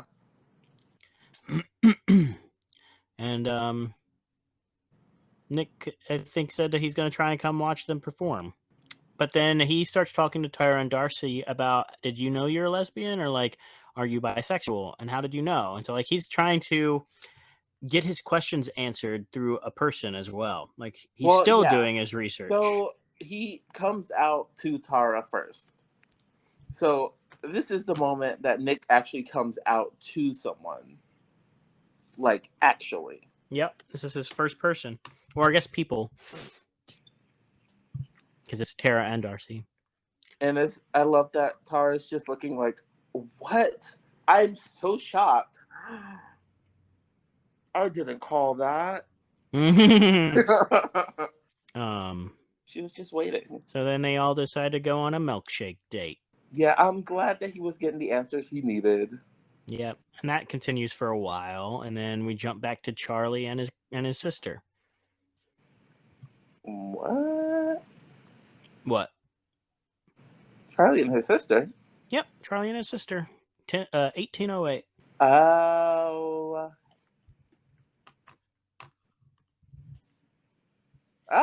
That's right. Nick comes out to Tara. And Charlie, is this the episode where he comes out that he's dating Nick to his sister? I don't know. Maybe. No, it's not. She's just doing that thing that siblings do. Yeah. Just teasing, and he's not agreeing to it. But then Nick comes up, and they're doing their stuff. They're doing their stuffy stuff. and they're like, we should go on a date because we haven't been on a date yet. And then they start making out on the floor like, we're gonna do it, but we aren't gonna do it that way yet. And Nick tells Charlie that he came out. This is a Yeah. bold move. Mm-hmm. Because what if a parent had walked in? Okay, I'm just gonna be explicit for a moment. Do you know how many times my mom has walked in on me doing the do? Kissing is one thing, but doing the do, and then you just turn to her and say, please shut the door and we'll get back to this conversation later. Right. How many times has that Now, happened to you? well, were these people of the feminine variety? Yes. See, my parents are Catholic, right? Okay. If they were to walk in on me with someone who was the same body type as me, I would have been kicked out. Okay, I get your fucking point, you asshole. But you see where the difference is between Charlie and Nick. Yes, I get it. Yeah, But if I was in your situation and I was going to town on my significant other, in your case, your bedroom was out in the living room, right? At that time, so it'd be a little different. Hi guys, just put the food on the table, and then you can come in the house in a little bit. But it comes down to that as well, in that like it's still not the norm for two guys to be kissing. I hear ya. Yeah, you're not wrong. It would have probably been. My parents probably still would have walked in on me smacking the ass of some guy and going to town, and they've been like, "That's fine." Like my parents had to talk with me and was like, "If you're gay, it's okay." And I'm like, "Cool, awesome." And I was like, they were like, what confused me at that point was I didn't see men in that way at all at that point. And I was like, why do they think I'm gay? And I had to ask myself, am I gay? Was it my fault? Is it because we bought each other gifts on our birthday?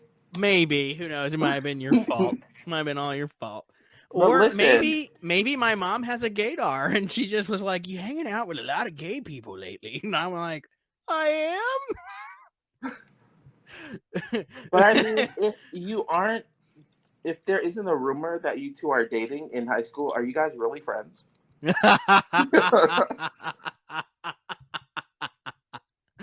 Oh man. Damn. You right. You not wrong. You right. So Oh, now boy. the messy gays are trying to set Tao and Elle up. They're like, we're gonna go on a milkshake date, and we're gonna get Tao and Elle together. Which doesn't even happen. But also, this feels like a double standard because how are you Hold on. Oh, Are you fiddling with something? Oh shit. Yeah. No worries. I just wanted you to be aware that it's getting picked up. Sorry. No, it's cool. I just would hate for you to go through the editing and be like, shit. The ADHD took over. You're good. Okay, so it feels like a double standard that Elle and that they're talking about Elle's crush on Tao. Mm-hmm. But like, why are we letting them know this? Who? Cause what's his name? Charlie didn't know. That they like each other? Yeah. I don't really think it's very open about that anyways. Like, Elle really hasn't said anything really about it either, except that Tara and Darcy were like, "You like him?" Well, And no, she's like, Elle says to them that she likes him. but not to anybody else. That's what I'm saying. So that's kind of fucked up. That they didn't give her a chance to be open and explore her own intimacy. But this was a very masterful play by Nick to get the fire off of him. Mm-hmm. Because he's like, she can't be mad at us if I come out. Boom. That's fucked up. And then, yeah. So yeah, I don't know, man. That's yeah, it's a double standard for sure. Then Nick and Charlie have the milkshake talk. Oh, yours is so good. Oh no, but yours is so good. Oh, I know what we can do. We can share. Oh, I don't want to share. Oh, but that's what boyfriends do. Okay, I guess we'll share. And it's like they were very much Elle does talk to them and let them know that so much in her life has changed. She doesn't want this to change, which is fair. That is fair for her. Then Elle's getting pissed at them because she's like, you guys are dicks. Yeah. But in the nice way, like, what are you doing? Don't tell how I feel yet. Well, then you better get to it, sassy. And then Nick comes out. Hey guys, I'm gay. He's like, Charlie and I are dating, and we thought it'd be fun to have a triple date. Damn, are we going that far? Okay, cool. I'm jumping it up. All right, we're up to like what, 10:07? 10:46. 10:46. There we go. Yeah. Then Nick's like, haha, guys, I'm with everybody. I mean, I'm with Charlie. And then Tao's not at the table when he says that, though. And then they realize, we're gonna be late. I can't believe Nick didn't wait till Tao came back, though, so that he could be open to the whole group. But then that's a whole thing later on. Well, that's also because Nick knows that Tao doesn't like him. Mm-hmm. Then the recital's about to begin, and then once again, homophobia rears its ugly head. Yep, 100%. Then Tara is in there, and the door shuts. So they're like, "Fuck it, guess we're not going to this fucking recital. And we're just gonna have fun right here." A very vulnerable moment. Yeah, it is a moment of cuddles and talking and just accepting this life that they're living. Did you have a moment like this, Charles? No. You just told the world, "Fuck you, I'm doing what I want." No, that didn't happen until. Hold on, I'm sorry. What the fuck? People want to drive through here with their speaker all the way turned up. Oh, I didn't hear it. Okay. All right. Sorry about that. Nah, you're good. But then they start making out in there, and she's like, "Do you feel better?" It's like, yeah, it'll get easier. Tao is blind as fuck. What do you mean he's blind? How did Tao not see Charlie and Nick holding hands as they were running?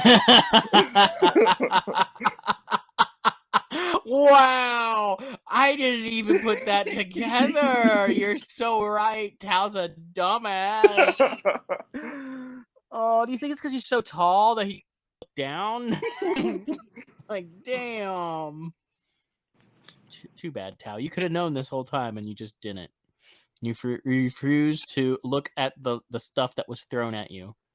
Anyways, that's the end of episode 6. Girls, going on to episode 7, Bully.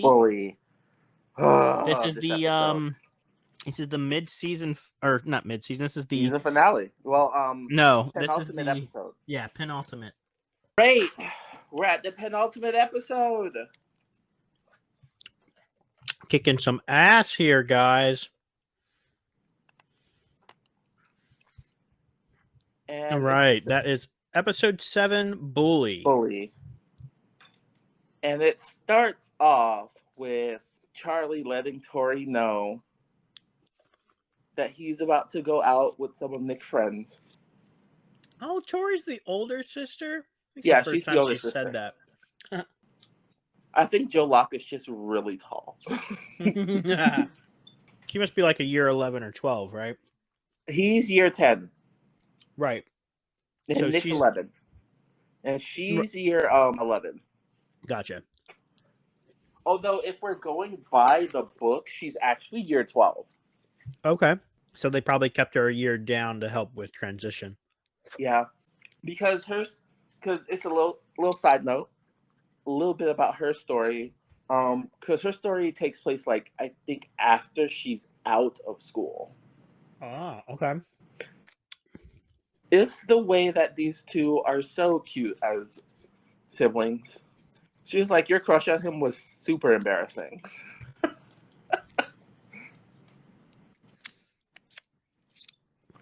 Honestly,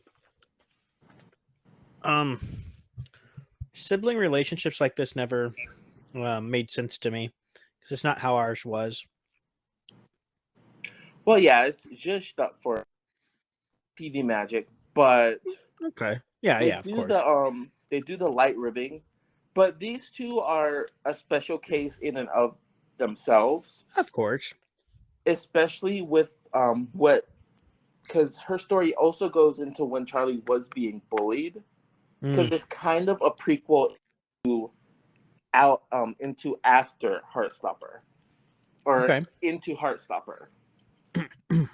And like she was the one that was there for him a lot when he was being bullied.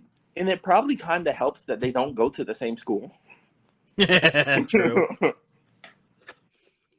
And then when Charlie's getting ready, he has a flashback of the time he was with Ben, and then he mistakenly called them boyfriends, and Ben flipped on him because he's an asshole.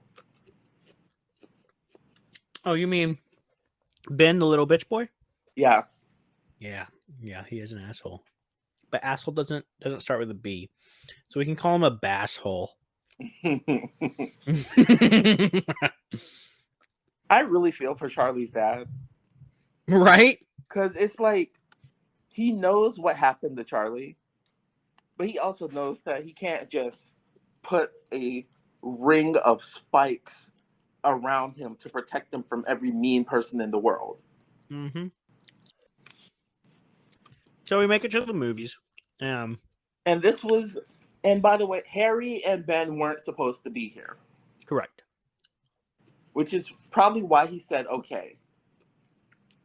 And then here they are, which there are 3 characters that I'm hoping that they put in season 2, which are Nick has friends who they're not bullies, but they also like they're complacent almost. Yeah. And when I look at this group, I see the 3 people they probably have as Nick's friends.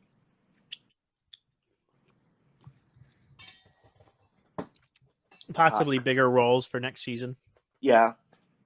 Because honestly, his friends don't really get any screen time until after episode 8, which in webtoons happens as well. After episode 8, his friends get screen time again because they're like, important again.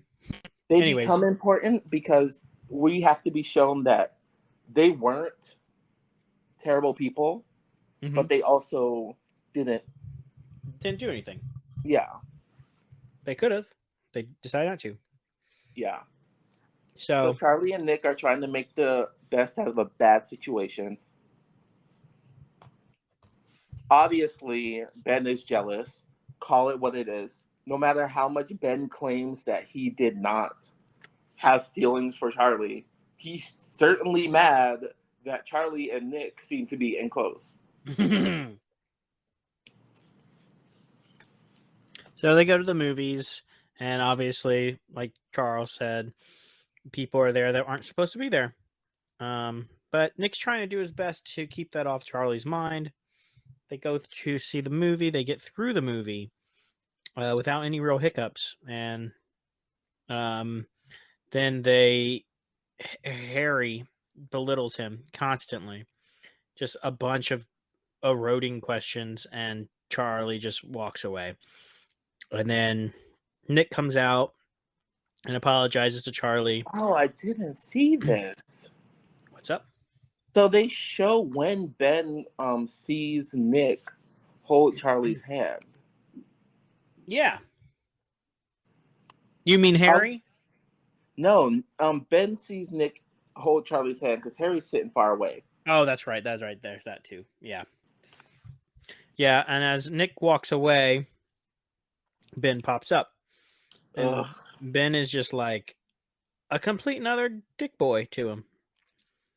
As Tal said, he's a rich bellend. And then Dad picks up Charlie and they go, but Nick kind Hold of... on. Whoa. So, first of all, I do have to say this. As someone who has been asked the question of, do I like whatever male friend I have or who I find attractive, I'm going to hurt your feelings. That's me. Nick's not me. We built different.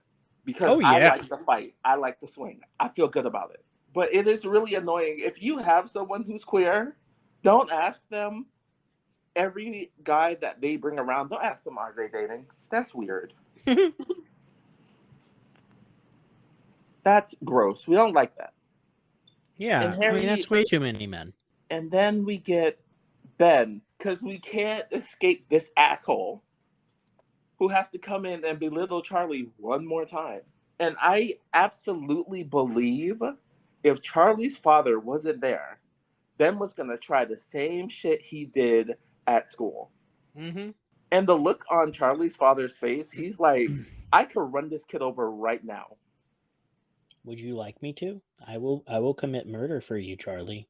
I will commit murder for you, Charlie. Because I was just going to give him a little tap, scare him just a little bit. See, I will say this as someone who has read the webtoon to completion. Like, I'm up to the latest chapter. Charlie's father is more present in the show because in the webtoon it's his mother who's more present. Then we get his father later on. You know, I don't even know if I can remember a time where Charlie's mother was even on screen. We've only heard her voice. Only heard her voice. Okay. Yeah. And so now Nick is furious. And Nick finally confronts Harry. Takes him down a notch. He really pulled out a full-on slur on this boy. Full-on slur. And when that happens, you get your ass beat. And Nick knows he's better than him, so he did. He beat his ass so hard that his mother was like, okay, what happened now? They were mean to my boyfriend. I mean, Charlie. They were mean to Charlie. They called him a not nice word. They called him a not nice word. Nick, listen, I'm sorry. That punch should have put Harry on his ass. Nick is the star rugby player. Mm-hmm. When Nick hit Harry, Harry should have folded like a lawn chair. Yeah, but Harry's the main bad guy, so they gotta give him some type of defense boost. I guess. Yeah, but Mama Bear's like, I'm sorry that happened, bro. And Charlie's like, fuck my life. Yes. Charlie gets, he starts to do that thing where he's like, everything's my fault. And I feel like Nick's mother kind of understood when he said he called Charlie a not nice word. And she was like... I actually really like Tal's thing that he says to Harry. Sorry, continue. I was just saying, Nick's mother, it's... The way his mother is written is interesting because she's the type of character that you would suspect would know, right? How his mother's written anyway. Right. But she doesn't. But she just goes with the flow. She's like, I'm just gonna do what I gotta do, baby. So now we're getting Charlie, and he's depressed. He's been depressed since coming back from the movies. And then he runs into Harry, and Harry didn't get an ass whooping enough. But now Tao's gonna give him an ass whooping. But I love what Tao says. I love it so much. Were you not touched enough as a child that you need my physical contact? I'll give you some if you want. Like, damn, Tao, you got a weapon on you, bro. It's called your fists. You clearly get hugged enough as a child. It's Harry's default is to go to homophobia, which is so. It's so 2001. Well, it's so prepubescent boy, honestly. Mm-hmm. And now Charlie's gonna start blaming himself again, which also brings me up to why I am so angry at Tao still. So Charlie runs into Nick and sees Nick has a little bit of a black eye, just a little bit. Just a little bit.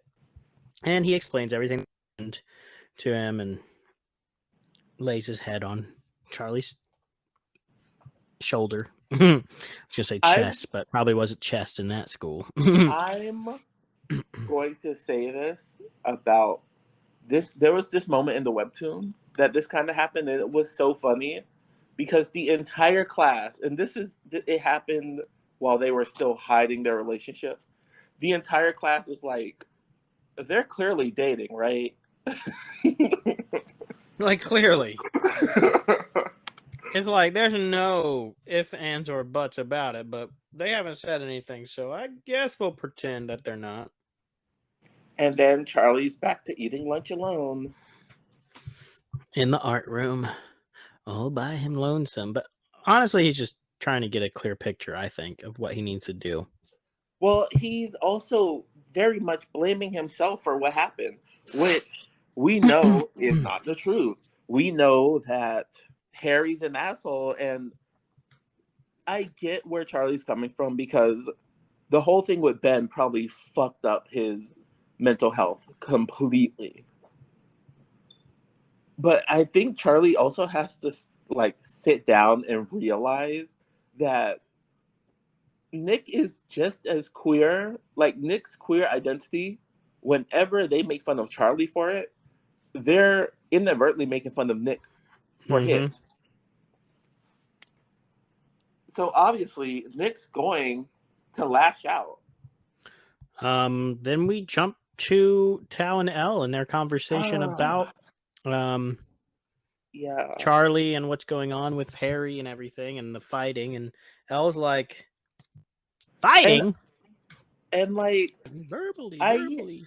The way I feel so about this moment because Elle kind of took away Charlie and Nick's chance to tell Tao what was going on. Yes, but Elle wasn't really put in a position to not answer. She's not going to lie to Tao. They've had weeks to tell him, and they decide not to. That's not Elle's fault. I'm not blaming her at all for this. But also, you put her in a really hard position, and you've had weeks, if not months, to tell Tao. And it's only been a week. No, he says it. He says it. I think in this moment ago. that it's been a weeks ago. So he actually says that was ages ago. Now he could be exaggerating. That could have been last week. But if we're gonna go based off ages being a form time of concept, that's probably a month tops. So I would say at least minimum 2 weeks to a max of a month ago. Could be more for all we know, but but here's the thing. Here's what I have to say about this. Charlie didn't tell Charlie didn't tell oh my god. Tao? Not Tao. Elle. Charlie didn't tell Elle that they were dating. Nick did. Correct. And for me it's the fact that when Elle tells Tao that they're dating, Elle is also letting Tao know about Nick's sexuality. And that's what bothers me about it. Because it's not just Charlie's secret that needs to be told. I gotcha. It's a relationship, so it takes two, you know? Yeah. So whatever you say about one, you're gonna clearly be saying about the other. Because Mm-hmm. if they're dating, then you know someone's not straight.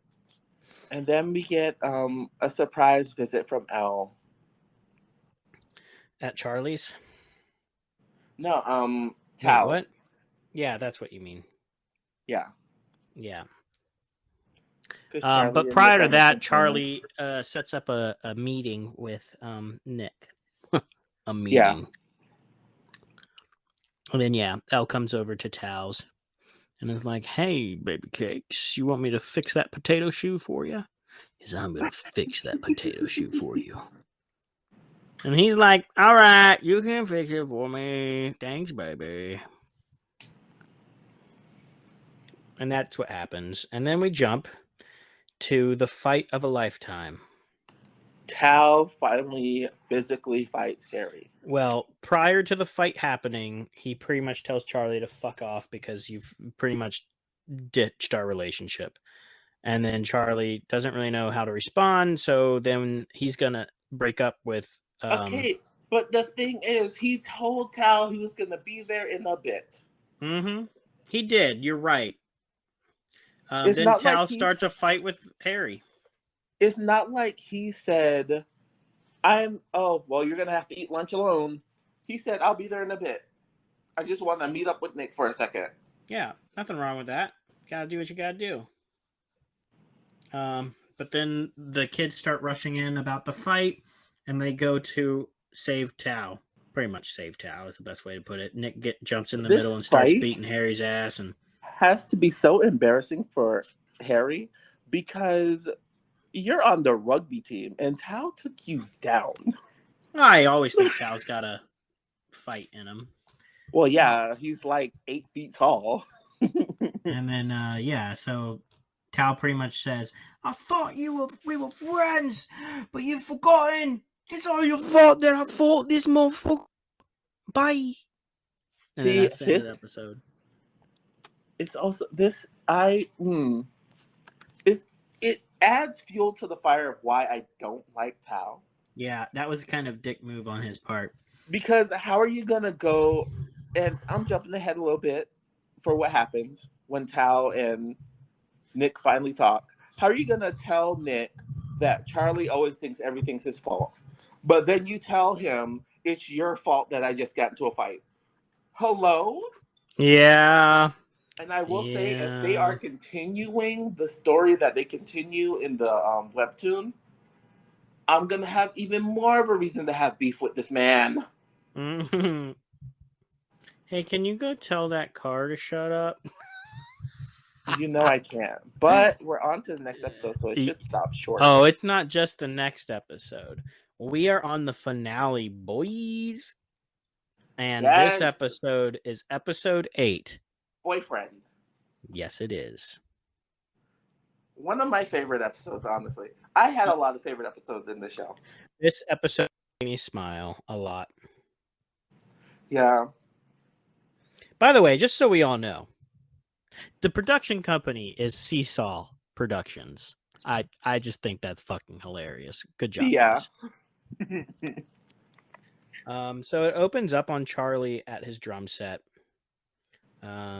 just rocking out with Tori. Yeah. She's like, hey, you're pretty loud right now, friend. You okay? And they hug it out. She's a good sister. And he has the moment where he's talking about how he feels that. First of all, I love what his sister says when he says that Tao and Harry got into a fight and it's my fault. And his sister's like, yeah, I wasn't there, and I'm 95% sure it was Harry's fault. Come on now, let's be real. It's Harry's fault. 24/7, always Harry's fault. I love that she was just like, yeah, Harry's an asshole. I don't even have to be there to know that this was him. But after all of that, I love how they jump into this shot and he's trying to talk to Tal and Tal won't answer. And Isaac's like, he said he's not going to talk to you anymore. I'm like, But also, how old are you, man? That you're giving your best friend the silent treatment. he says something when he's talking to his sister. He says that sometimes he feels like it would be better if he didn't even exist.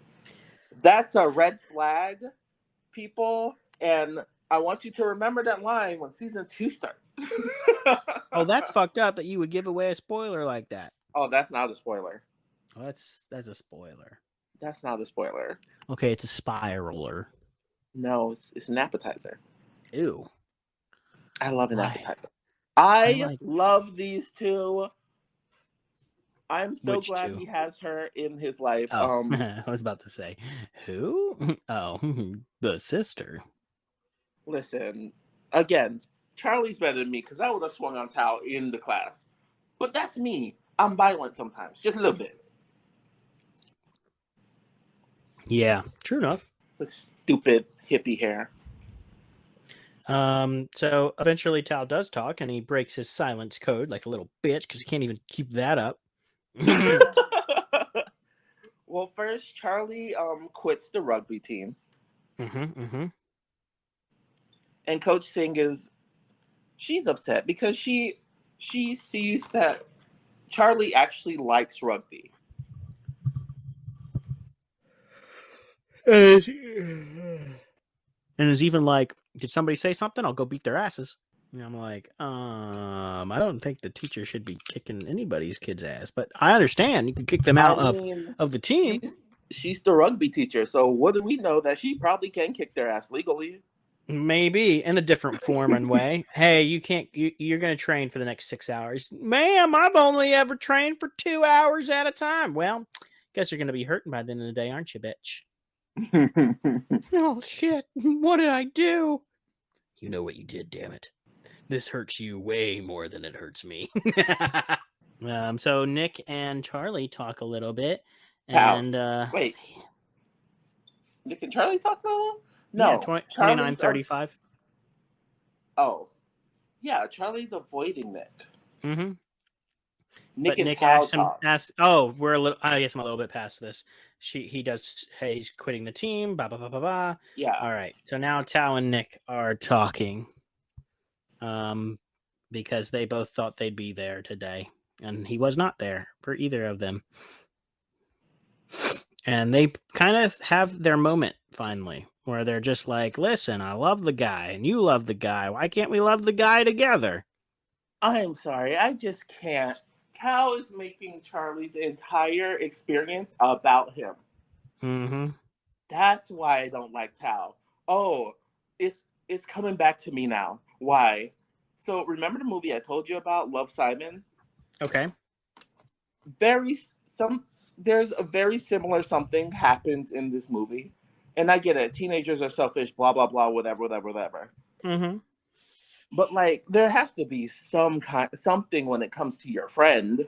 Some love, like a little bit, like fuck. Where you can just, hey, this issue isn't about me. It's about my friend. Let me just figure it out. Yeah. So this goes on, and he tells him how Charlie always hates himself and always pins it all on him. And then Nick's trying to get him to talk, and Charlie just is not talking. Yeah. Then Elle is back at the place with Tara and Darcy. They're having field day. So sport day. Elle has to go back to the place that was hell for her. Mm-hmm. Or sports day, I guess, or whatever. You know, British people. One or the other. Yeah, sports day, sport event, or something like that. Yeah. So Tal and Elle start talking about what they're gonna do, if they're gonna skip out on this whole event thing. Charlie goes back to the teacher, and the teacher's like, "You're not skipping out on sports day events, bro. You're going out there. You can't stay here. Sorry. This is the one time He's where I'm like, putting my food down. he barely puts his foot down because he's like, I'm not letting you stay here, but I'm also gonna leave and not ask and not take you out. So I guess you can Not stay gonna make here. you go because I'm a nice teacher, but I thought that hiding it all was safer, easier. But sometimes the loneliness is just as bad, man. Get the fuck out there, bitch. I I love like this his talk thing. Don't let because anyone make you disappear, Charlie. oh yes, I love that line. That's right. Wow. He needs to say that to all of Florida. No. He should actually go out there and be like, "Hi guys, I know I tell people not to disappear, but get the fuck out of Florida. Like, let's make Florida disappear again." Poor Tao. Tao is so lanky and awkward. And then Jim Girl comes out and goes, "Hey Tao, you're not signed up for anything." And he's like, "Fuck no, please God, no, don't do it to me. You're gonna run. Fuck. Oh, I wanted to say this. Oh, I am really glad that Charlie has this teacher because this is a teacher that went through that, let's be honest, probably went through what Charlie went through, only worse.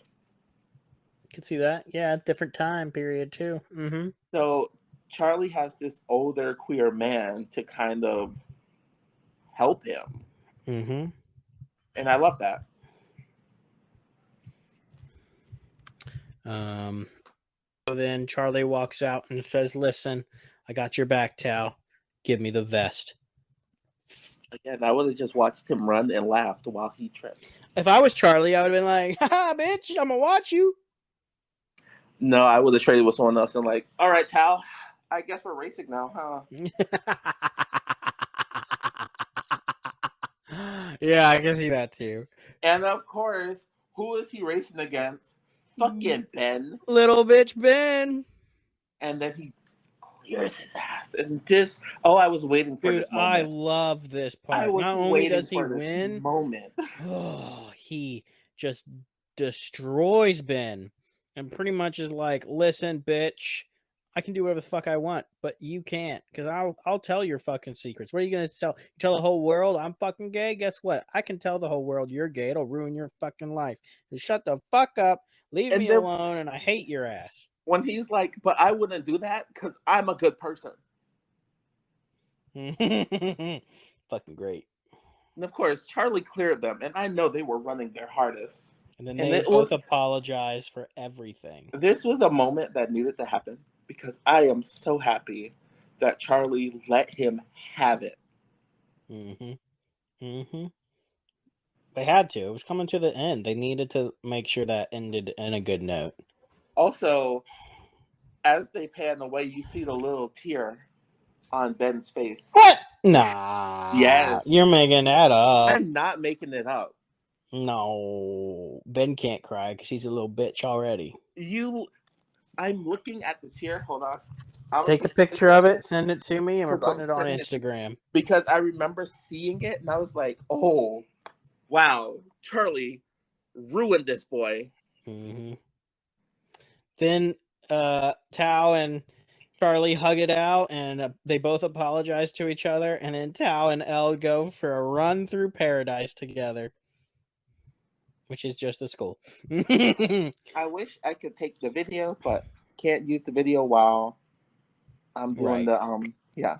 Isaac, I think, wins his thing. I know nothing about the throwing of things. Oh, Tara, what's it called? Vault shot?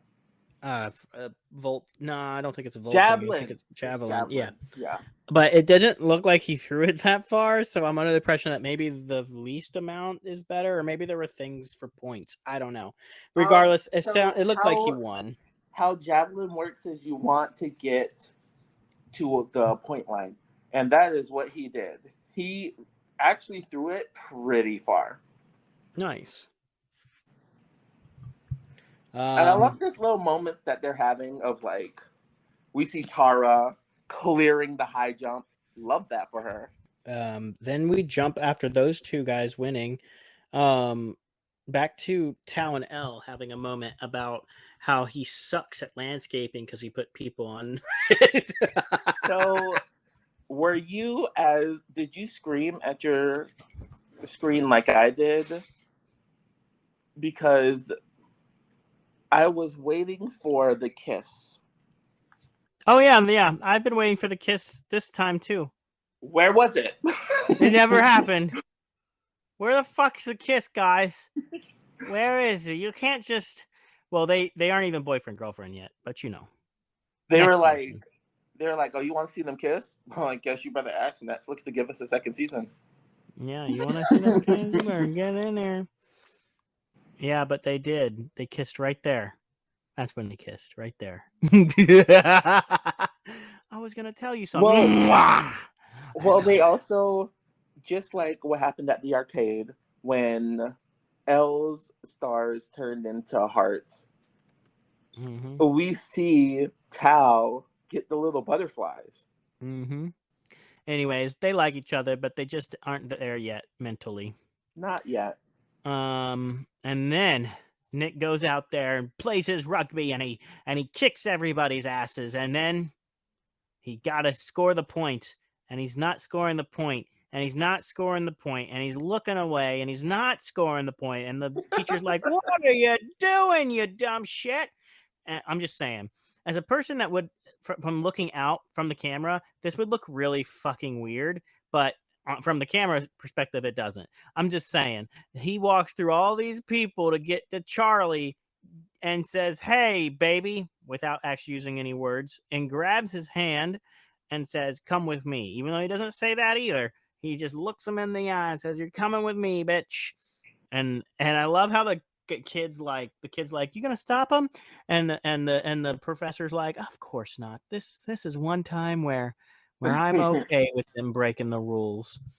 And they take him back in there, and Nick's like, "I fucking love you. I want you with me forever. Like, we're not playing games anymore. Do you understand me? You're mine." And Charlie's And like, "All right."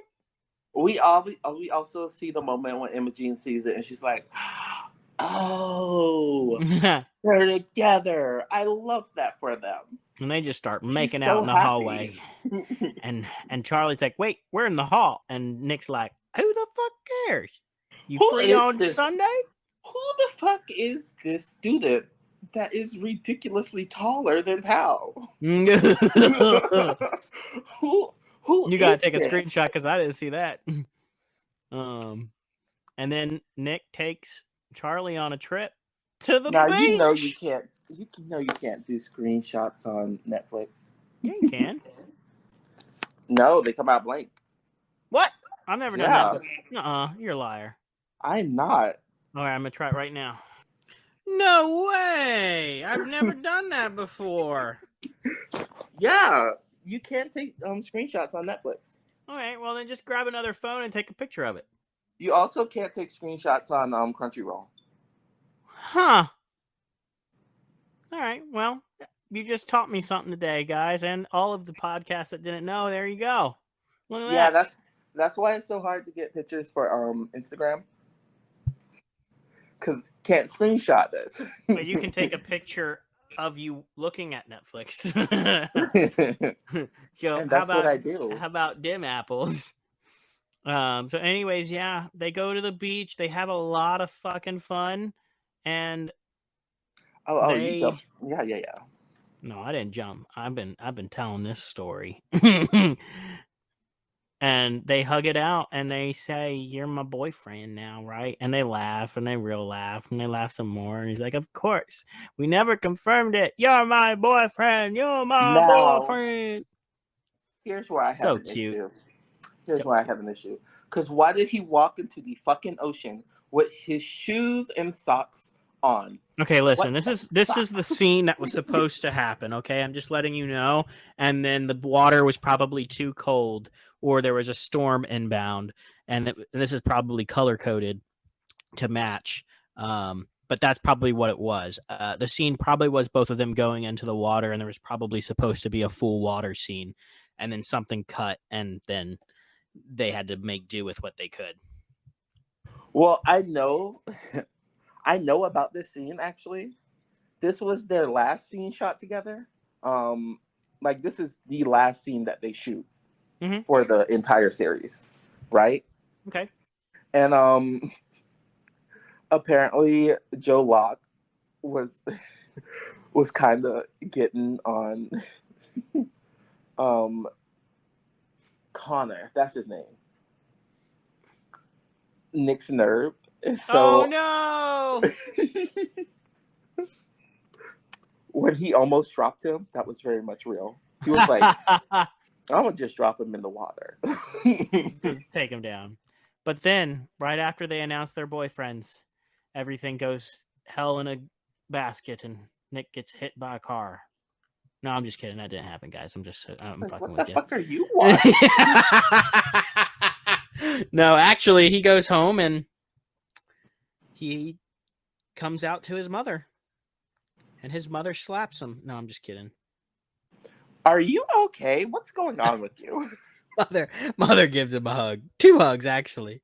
Twice the hug power. She's like, I love you. You're the best. I love you. You're the best. double hug. And then it does a rehash of all the scenes of it going up to that moment of all the good times that they had together. Oh yeah. Also, fun fact, because And we're at the end. that's it, guys. That's fucking it. But guess Yeah. what, everybody? Season 2 coming August 3rd. August 3rd. Yes. Clearly, we're gonna Freaking have to great. jump on that. Oh yeah, we'll jump on it. We aren't Now, I have people a who just question do for one you, season. and we can take it out if you want. What? Are we going to jump on the live action One Piece? Yes, absolutely we are. So you can trash it? I was going to trash the fuck out of it. I mean, it's going to be awful. When have they ever done a good fucking animation adaptation? To be fair, or a live action adaptation? Well, to be fair, this is the first time an anime fan of the series is actually the one that worked on it. I get it. Because So that's why we're going to watch it. But I'm assuming it's probably going to be if it does well, they're probably going to do sequel pieces of it. So this is probably just a rehash of what? The Blue Sea, probably? Yeah, they're they're doing, it looks like it starts at Barty.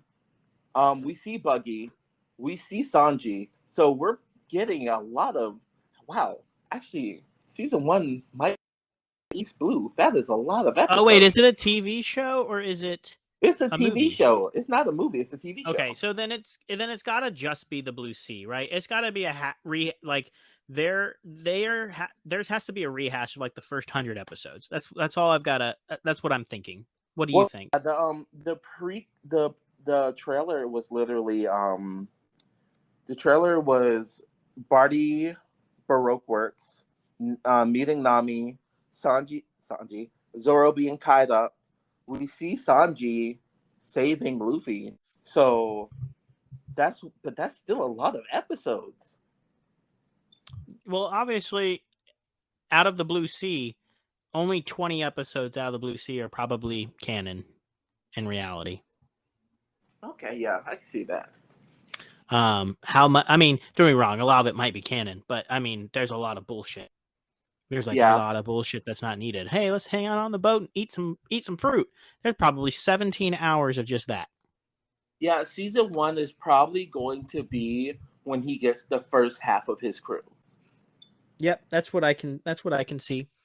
But I hate to say this, nothing so far, because I thought it was a movie. If it's a TV show, they still don't have a good track record on that. Cowboy Bebop, for instance, was their first one, right? That was a TV show. That was a TV show, not a movie. Well, TV show. their first one was wait, was Death Note? Yeah, Death Note was a TV show, wasn't it? Nope, movie. Oh. I don't think there has been another TV show live action adaptation besides Cowboy Bebop, which immediately got thrown to the wolves and red lighted. Well, not for anime. They've done a lot of them for Japanese Korean manhwa. I don't know what that is, but so a manhwa is like the Korean version of manga. And okay, almost all of their K dramas are like adaptations from them, Okay. including Squid Games. Okay. And we see how Squid Games was.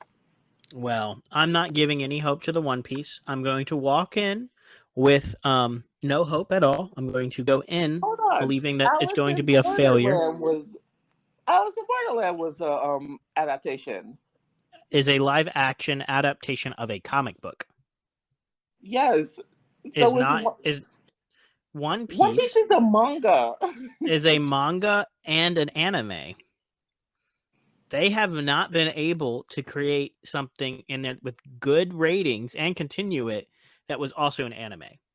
I guess. Alice in Borderland does not have an anime. Now, Alice in Borderland might be fucking dope as an anime. They probably have some issues to go. But yeah, I think it'd be pretty cool. That was a tangent. But yes. Anyways, yes, But I do want to do the One Piece live action. If we want to do that, that'd be awesome. But I'm just gonna let everybody know now. We all know this from all other episodes when we go on a tangent about One Piece, which is One Piece is bad. So I'm going into this knowing that it's going to be completely awful. As we know from Joe's watch of Wednesday and his recommendation of Alice in Borderland, he has terrible taste. So, Charles, we rated Alice pretty high. We together. So don't get me started on Alice being a good show. I have the proof. You know why I have the proof? Because we did a podcast. I was gonna say. So, little fun fact about the overall show. Okay, of what show? Every Heartstopper. Okay, so we can get back on track. We still have to do our rating after this because we're all done. Yeah, we do. I gotta figure out where the rating word doc is. Yeah, I think I'm gonna take out the One Piece talk. Don't you dare! Oh, don't you dare! I'll see what it looks like. But so a few things. All of the drawings on the walls and stuff, they were all done by the original author, Alice. So like all of the leaves on the walls and all of the murals and stuff, they were all drawn by her. Them. And fun fact, the train scene that we see Charlie and Nick on, the person that's sitting next to them is Alice Osman, the creator of the series, working on. That's awesome. Yeah. All right, everybody. We are going into our official ratings now of season 1 of Heartstopper. So first up is Charles with the story rating.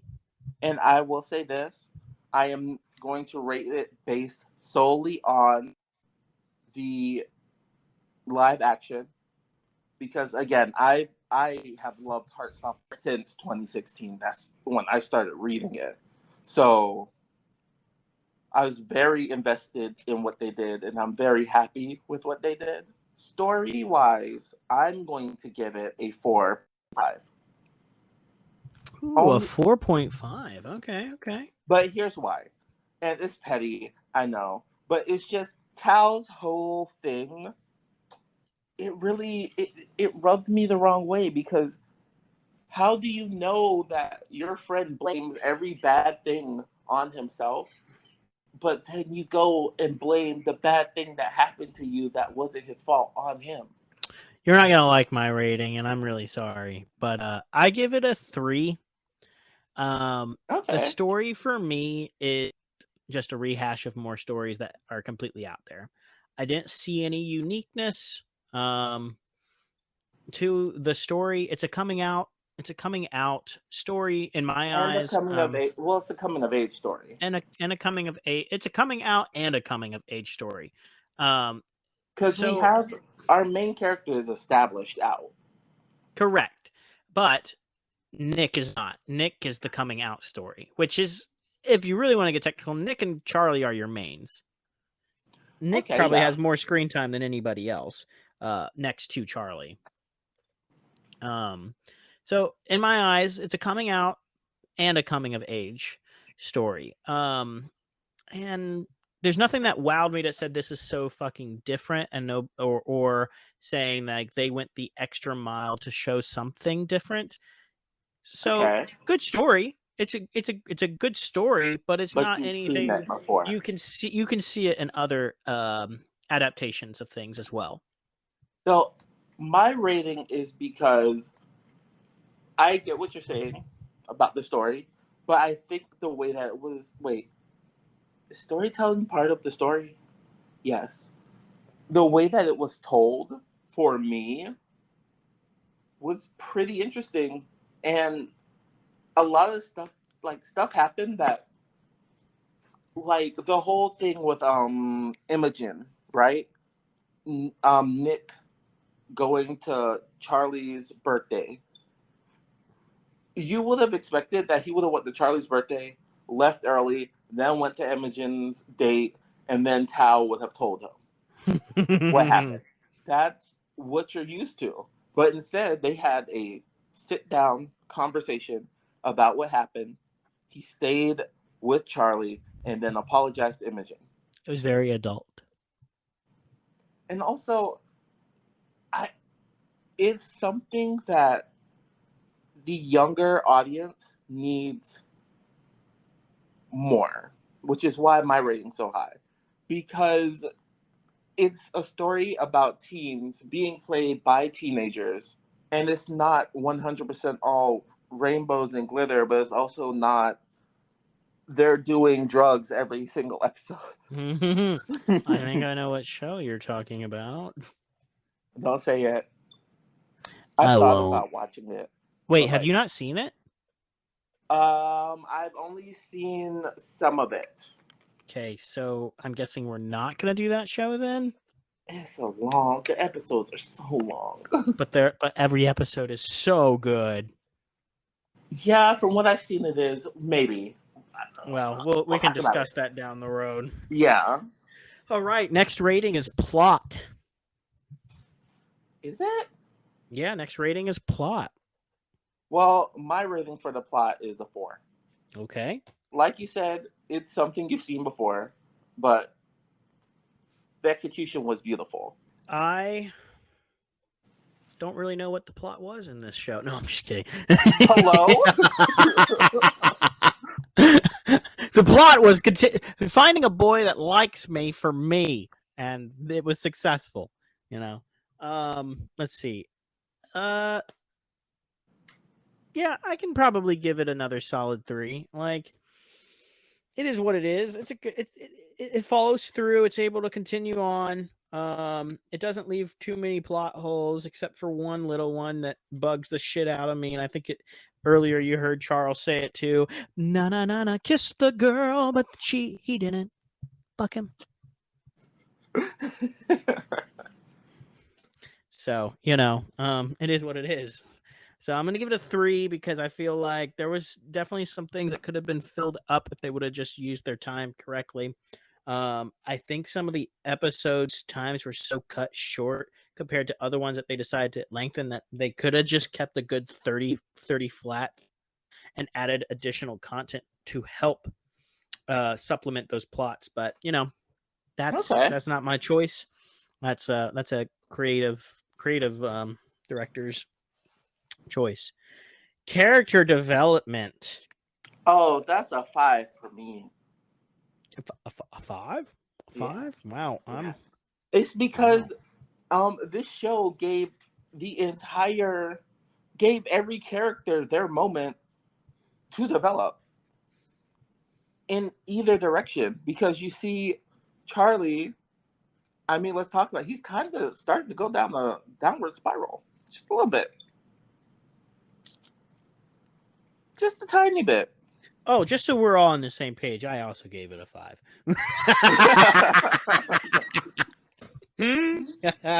And like for me, I love a show that even though the episodes were so like they're short, like they're really short. Mm-hmm. Yeah, they are. They gave characters room to grow. Like, it didn't feel like only one story was being told at a Yeah, they time. definitely did a good job at character developing on all sides, whether it be the asshole Ben, who constantly was I'm an asshole until the end where he gets his ass pounded. I mean, Yeah. metaphysically. To freaking Nick going from a straight white dude to a bisexual white dude. Every person had its moment and We even definitely did a had good job. we even had Elle have her moment from being someone who was bullied at this all boys school and eating lunch alone to someone who's like talkative with her friends now and actually made friends. So this one I'm kind of not sure what to do for, which is special. I'm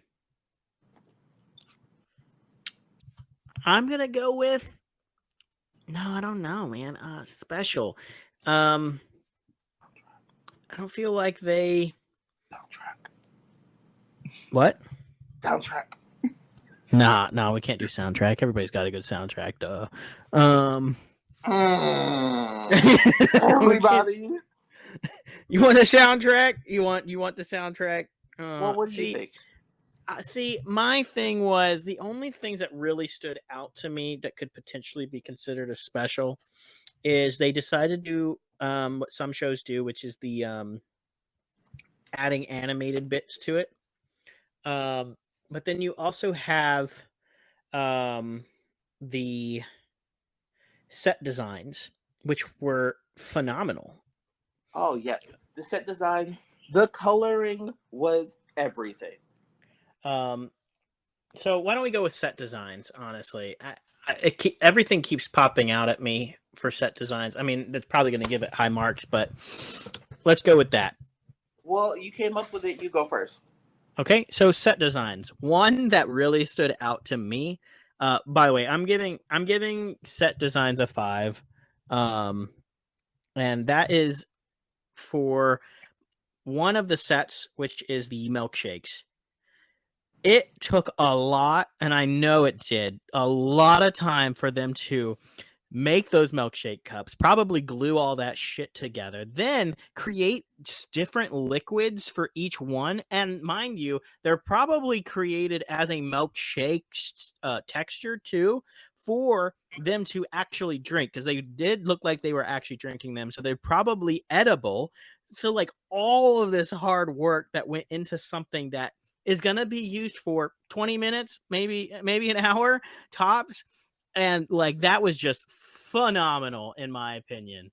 I mean, don't get me wrong, there's a lot of other things that happened throughout the show that the set was just like blown, like the sports event. They went ham on that area. Oh my god. But Oh, wow. I You are digress. absolutely right about the milkshake set itself is kind of fire. It's probably one of my favorite sets in the entire show. It just really popped out at me, and that means to me that they spent a lot of time on it. Now, for me to know that as a carpenter and as someone who's worked alongside people, to see something that elaborate to be spent so much time on, I really wonder what their budget was, and if they like crammed other things in and was like, we have all this extra money, what scenes do you guys want to elaborate on? If that was the case, or if like, even because it wasn't like a huge scene either, it was very small. Like Yeah. what was there for like a minute or two tops, maybe 5, because I mean you went back and forth between the milkshake person to the milkshake table, and various scenes there, so maybe 5 minutes of usage, but you probably spent like 10 grand plus on that small area alone, minimum. Okay. Sorry, I can go for hours on this, but what do you I think? know you're a little set designer. I remember where you started. So your turn. So we're doing set design? Yeah. Well, can my set design be about the colors? Oh yeah, go for it. because it's a 5 for me. Coming from everyone now doing this washed out, dark, gritty fucking shows, it was a breath of fresh air to see actual legitimate colors that popped. Even in the dark shots, like on the same episode, we get a look at all of their rooms, right? Oh my gosh, you're right. And it's nighttime. And you see that even though it's nighttime and there's like one lamp on here or there, you still see the color of Nick's walls being some type of blue. You see that the light has Charlie's walls in the color. You see that Darcy's room is chaos and colors everywhere. And then you see Tara's room is all blue, but she has all these pink girly stuff and stuffed animals all around. And then you see the clothes. They always had color, no matter what they were wearing. The only time they didn't, I think, they were wearing their school uniforms, and even then, their ties had pops of color, and a lot of them were wearing jackets with color in it. I mean, even episode 1 when Nick explodes. Oh my gosh. Yeah, you're so right. That was probably just like blue face paint, but holy Yeah. crap. If they would have used a real pin exploding or ink, he would have been blue for days. I remember a friend in high school when he was chewing on a pin and it exploded all over his face. His lips were blue for like a week, 2 weeks. Like, damn. Yeah. No, yeah, I agree. Very colorful show overall. And for what we've been watching and reviewing, definitely a fresh breath of air. Oh my God. Okay, well, that leads us to our final rating, which is rewatchability. I'll let you go. Well, mine's comes from the fact that it's kind of a comfort show for me now, in that, I could put it on, sit down to eat, and be like, this makes me feel happy. So mine's is a 4.5 because Okay. because the rewatchability, I literally watched the show before work. That's it. Like, I started it before work and then finished it when I got off of work that day. And it's just like, it's a comfortable show. There's not any like secondhand embarrassment. There's no unnecessarily gory moments that don't further the plot. It's just a nice sit down and I'm gonna watch this again because it makes me feel good. Oh, you haven't watched this? I will sit down and watch it with you. Sort of like that one Korean one that I still need to go back and watch that you introduced me to. Ooh, which one was that?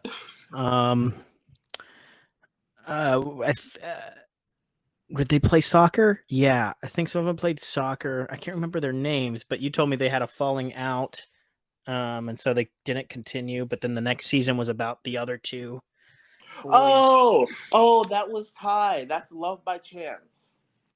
Yeah, I need to sit down and continue watching that. Okay, so my rewatchability is a 4. What? You're I don't giving really something a 4 for rewatchability?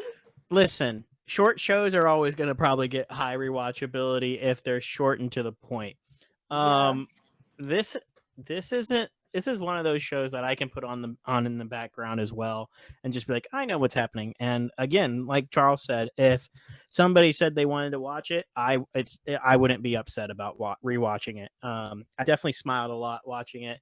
It's not one of those shows that I would love to sit down and rewatch. So obviously not a 5, but enough so that if somebody came in the house and said, hey, I haven't watched this, have you? And I said yes, but I'd be down to watch it with you for sure.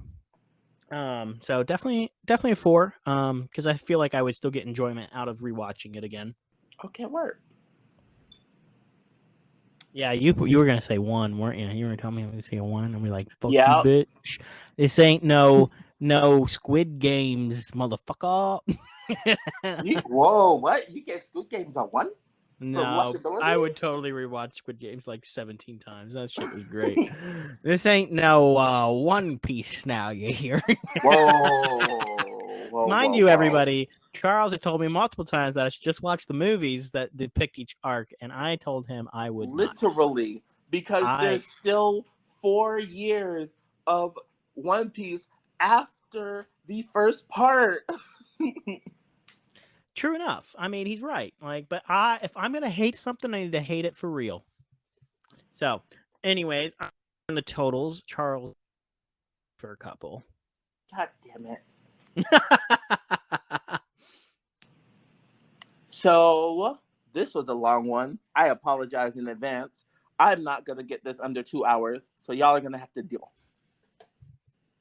But if you're like me and you put on a podcast at work, even though you're not supposed to, it makes the day go by faster. I think I'm pretty funny. All right. So, our separate totals. Charles has a 4.6, and I have a 4, and together we will have Hold on. a 4.3. Whoa. Hang on. This might be our highest one. I'm pretty sure this is our highest. This is our highest scored show. I think it is. I'm not keeping track of our merge totals, so we might have to go back and make a list of everything we've rated. And then when we get to our 1 year mark, we can do a ding ding ding. Our highest one for the year is, and our top 3 are. Can we do that? We should do that. Yeah. Oh, go I'm back down. And check out all our ratings. But like, whoa! So you said what's our rating for this? Our merged total is a 4.3. That is wild. Yeah, that's actually really good. Okay. Yeah. Wow. I hope we beat that. I hope we find something else that we really like. I do too. But okay, guys, that's the show for today. I hope you guys really enjoyed it. I'm Joe. I'm Charles. And see you when I. Bye. Bye. And we're clear. Wow. This is going to be a nightmare to edit. So where are we? At 3 hours? Oh God. 3:17. Jesus Christ. Well, you can definitely get 20 minutes of the static bullshit out for sure. Oh yeah. So you can at least get it. Where do we end? 3:17:50, I want to say. Okay. Perfect. Maybe 3:17:45, right around there. Yeah, you can probably get this under 3 hours, but definitely not under 2. I can. I definitely can. There's no way we're getting. I'm pretty sure I can get it to 2. It's gonna be hard. God, 2 hours? You think you can do 2 hours? You let me know. You let me know. If you can secure a 2-hour mark, I'll be happy about that. That'd be awesome. And not 2 hours and 1 millisecond. Wow. 2 hours. Now you know damn well. 1:59:59. Well, I do know that we have about start time was 50. We have about 10 minutes of dead air alone. Oh yeah, and then there's a couple breaks in between too. Yeah. And then different things you can probably edit out if you don't want them in. But yeah, for sure. Yeah. All right, my dude. I'm gonna take me a nice little breaky for the rest of the night. And yeah. Quick question. Uh-huh. Oh, you want to do the next one right now? Absolutely. What? He's like, I fucking hate you, you son of a bitch. Honestly, though, when I recorded the podcast with the other 2 guys, we got there at 4. I did not leave until 1:30, 2 o'clock in the morning. So, Jesus Christ! Why? Yeah, because we recorded both of them. Okay. Damn. And the dead air and stuff in between, taking breaks to get food. I kind of want to record with them again. Okay. I'll send you their stuff too. I can't wait for our episode to come out. I have to record something with them for us though, because it's not, we Right. can't just record and get following from them and then not, Mm-hmm. Right. Exactly. We need a call out or something. yeah. But yeah. Okay. Cool. Oh, that's what I wanted to ask you. Fucking ADHD. Okay. If you don't finish Boruto in time, What, by next week? yeah, Probably not gonna finish Baruto by next what week. do you want to do? Well, we've got Shadow and Bone season. We have Shadow and Bone to do. Well, yeah, but what else? Because it was your choice to pick, and you chose Boruto. Oh, gotcha. I mean, I'm probably not gonna be able to finish anything in a week. It's just not gonna happen. Okay. If I end up being on set 3 or 4 days this week, I just won't. Like I almost didn't get to finish Heartstoppers, and I even watched like 5 episodes in one night. I still couldn't get the last 3 done. All right. Almost in So time. once we do Shadow and Bone, we can cross that bridge when we get to it. Yeah. I mean, I can still say what I'd like. Which was Baruto, but what streaming apps do you have? I have Crunchyroll, Hulu, Apple TV, Paramount, Disney Plus. Well, before we continue, did you watch Dungeons and Dragons? No, I didn't. Ooh. Dungeons and Dragons is out on Apple now. Okay. Did you watch Across the Spider-Verse? No. Okay. Damn. Okay, we can do Dungeons and Dragons. Awesome sauce. Okay, cool. I might end up watching that tonight with Lori when she gets home. So. Okay. A movie I can do pretty well because I just need to find like 3 hours to just drop and do. Just let me know when you watch Across the Spider-Verse because I really, we should add that to our list as well. I want to do that one because it was so good, and I want to talk about it. But yeah, absolutely. Yeah, we should do that for sure. Guardians will probably hit Disney Plus soon too, and that will be another movie that I'm gonna want to do. Okay. And Mario will eventually be free somewhere. So I'm definitely going to watch those. So those will be options for us if we want to do another movie. Because the movies and the anime we can do different. Yeah. Just discussing them and whatnot. They'll probably be movies will probably be an hour, and anime will probably be a half hour. Yeah. That's my thought.